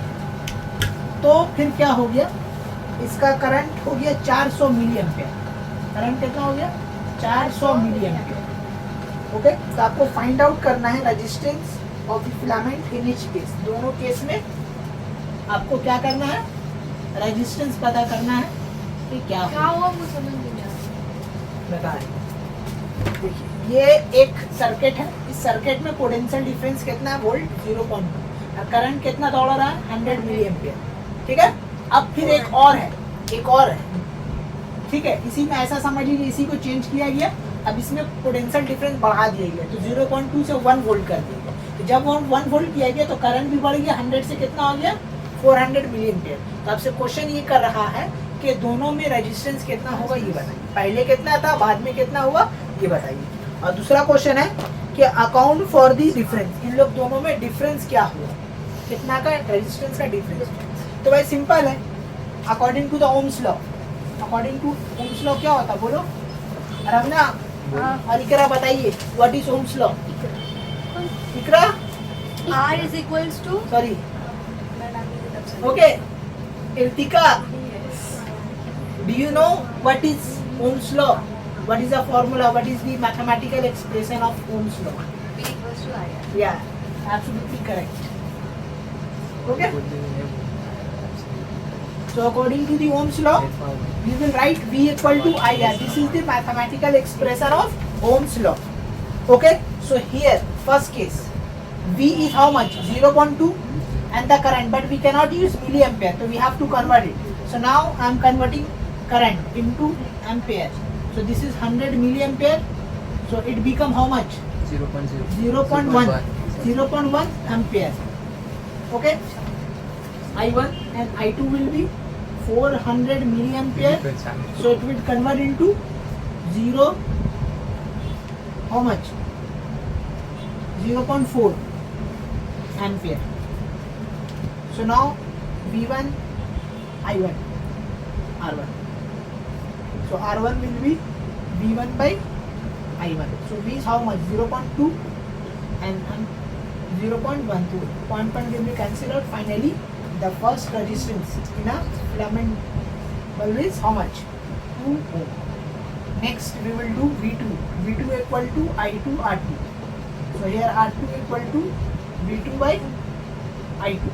So V2 here is 1 volt and I2 is 0.4. So it will be 10 by 4. That means 5 by 2. So finally 2.5. 2.5 ohm. Okay. So this is the resistance of each wire. पहला वायर में कितना resistance है? कितना है? 0.2 ohm and the second one is 2 ohm and the second one is 2.5 ohm. And the second question is that account for the difference. Difference क्या हुआ? ठीक है, इसमें क्या चेंजेस आ रहा है रेजिस्टेंस में? पहले 2 ओम था, 2.5 ओम, तो क्या हो रहा है? 0.5 difference. हाँ, डिफरेंस हो रहा है, वो तो ठीक है, लेकिन क्या ऑब्जर्वेशन यहाँ से मिल रहा है? वायर 1 जो है उसमें रेजिस्टेंस कम है वायर 2 से। हाँ वो ठीक है, वो दिख रहा है, लेकिन और कुछ इसका टेम्परेचर का बात करो। वोल्टेज बढ़ाने हाँ। से और चार्ज नहीं, करंट बढ़ाने से रेजिस्टेंस बढ़ गई। वोल्टेज बढ़ाने से या करंट, जो भी बोलो, क्या कि दोनों ही बढ़ा रहा है, ठीक है। तो वोल्टेज बढ़ाने से क्या हुआ? करंट बढ़ गया, रेजिस्टेंस बढ़ गई। V2 का हीट बढ़ाने से तुम्हारा रेजिस्टेंस। हम लोग जानते थे ना कि जब कभी भी अगर कोई चीज़ में हीट दे देते हैं उसका रेजिस्टेंस इंक्रीज करिए। ओके, तो इसको नोट डाउन कर लीजिए। जिसमें चेंजेस सही आएगा कि due to the temperature the resistance of the wire increase. जो लोग का टेम्परेचर चेंज हुआ होगा तभी आके इसका रेजिस्टेंस बढ़ा है। Okay, right it down.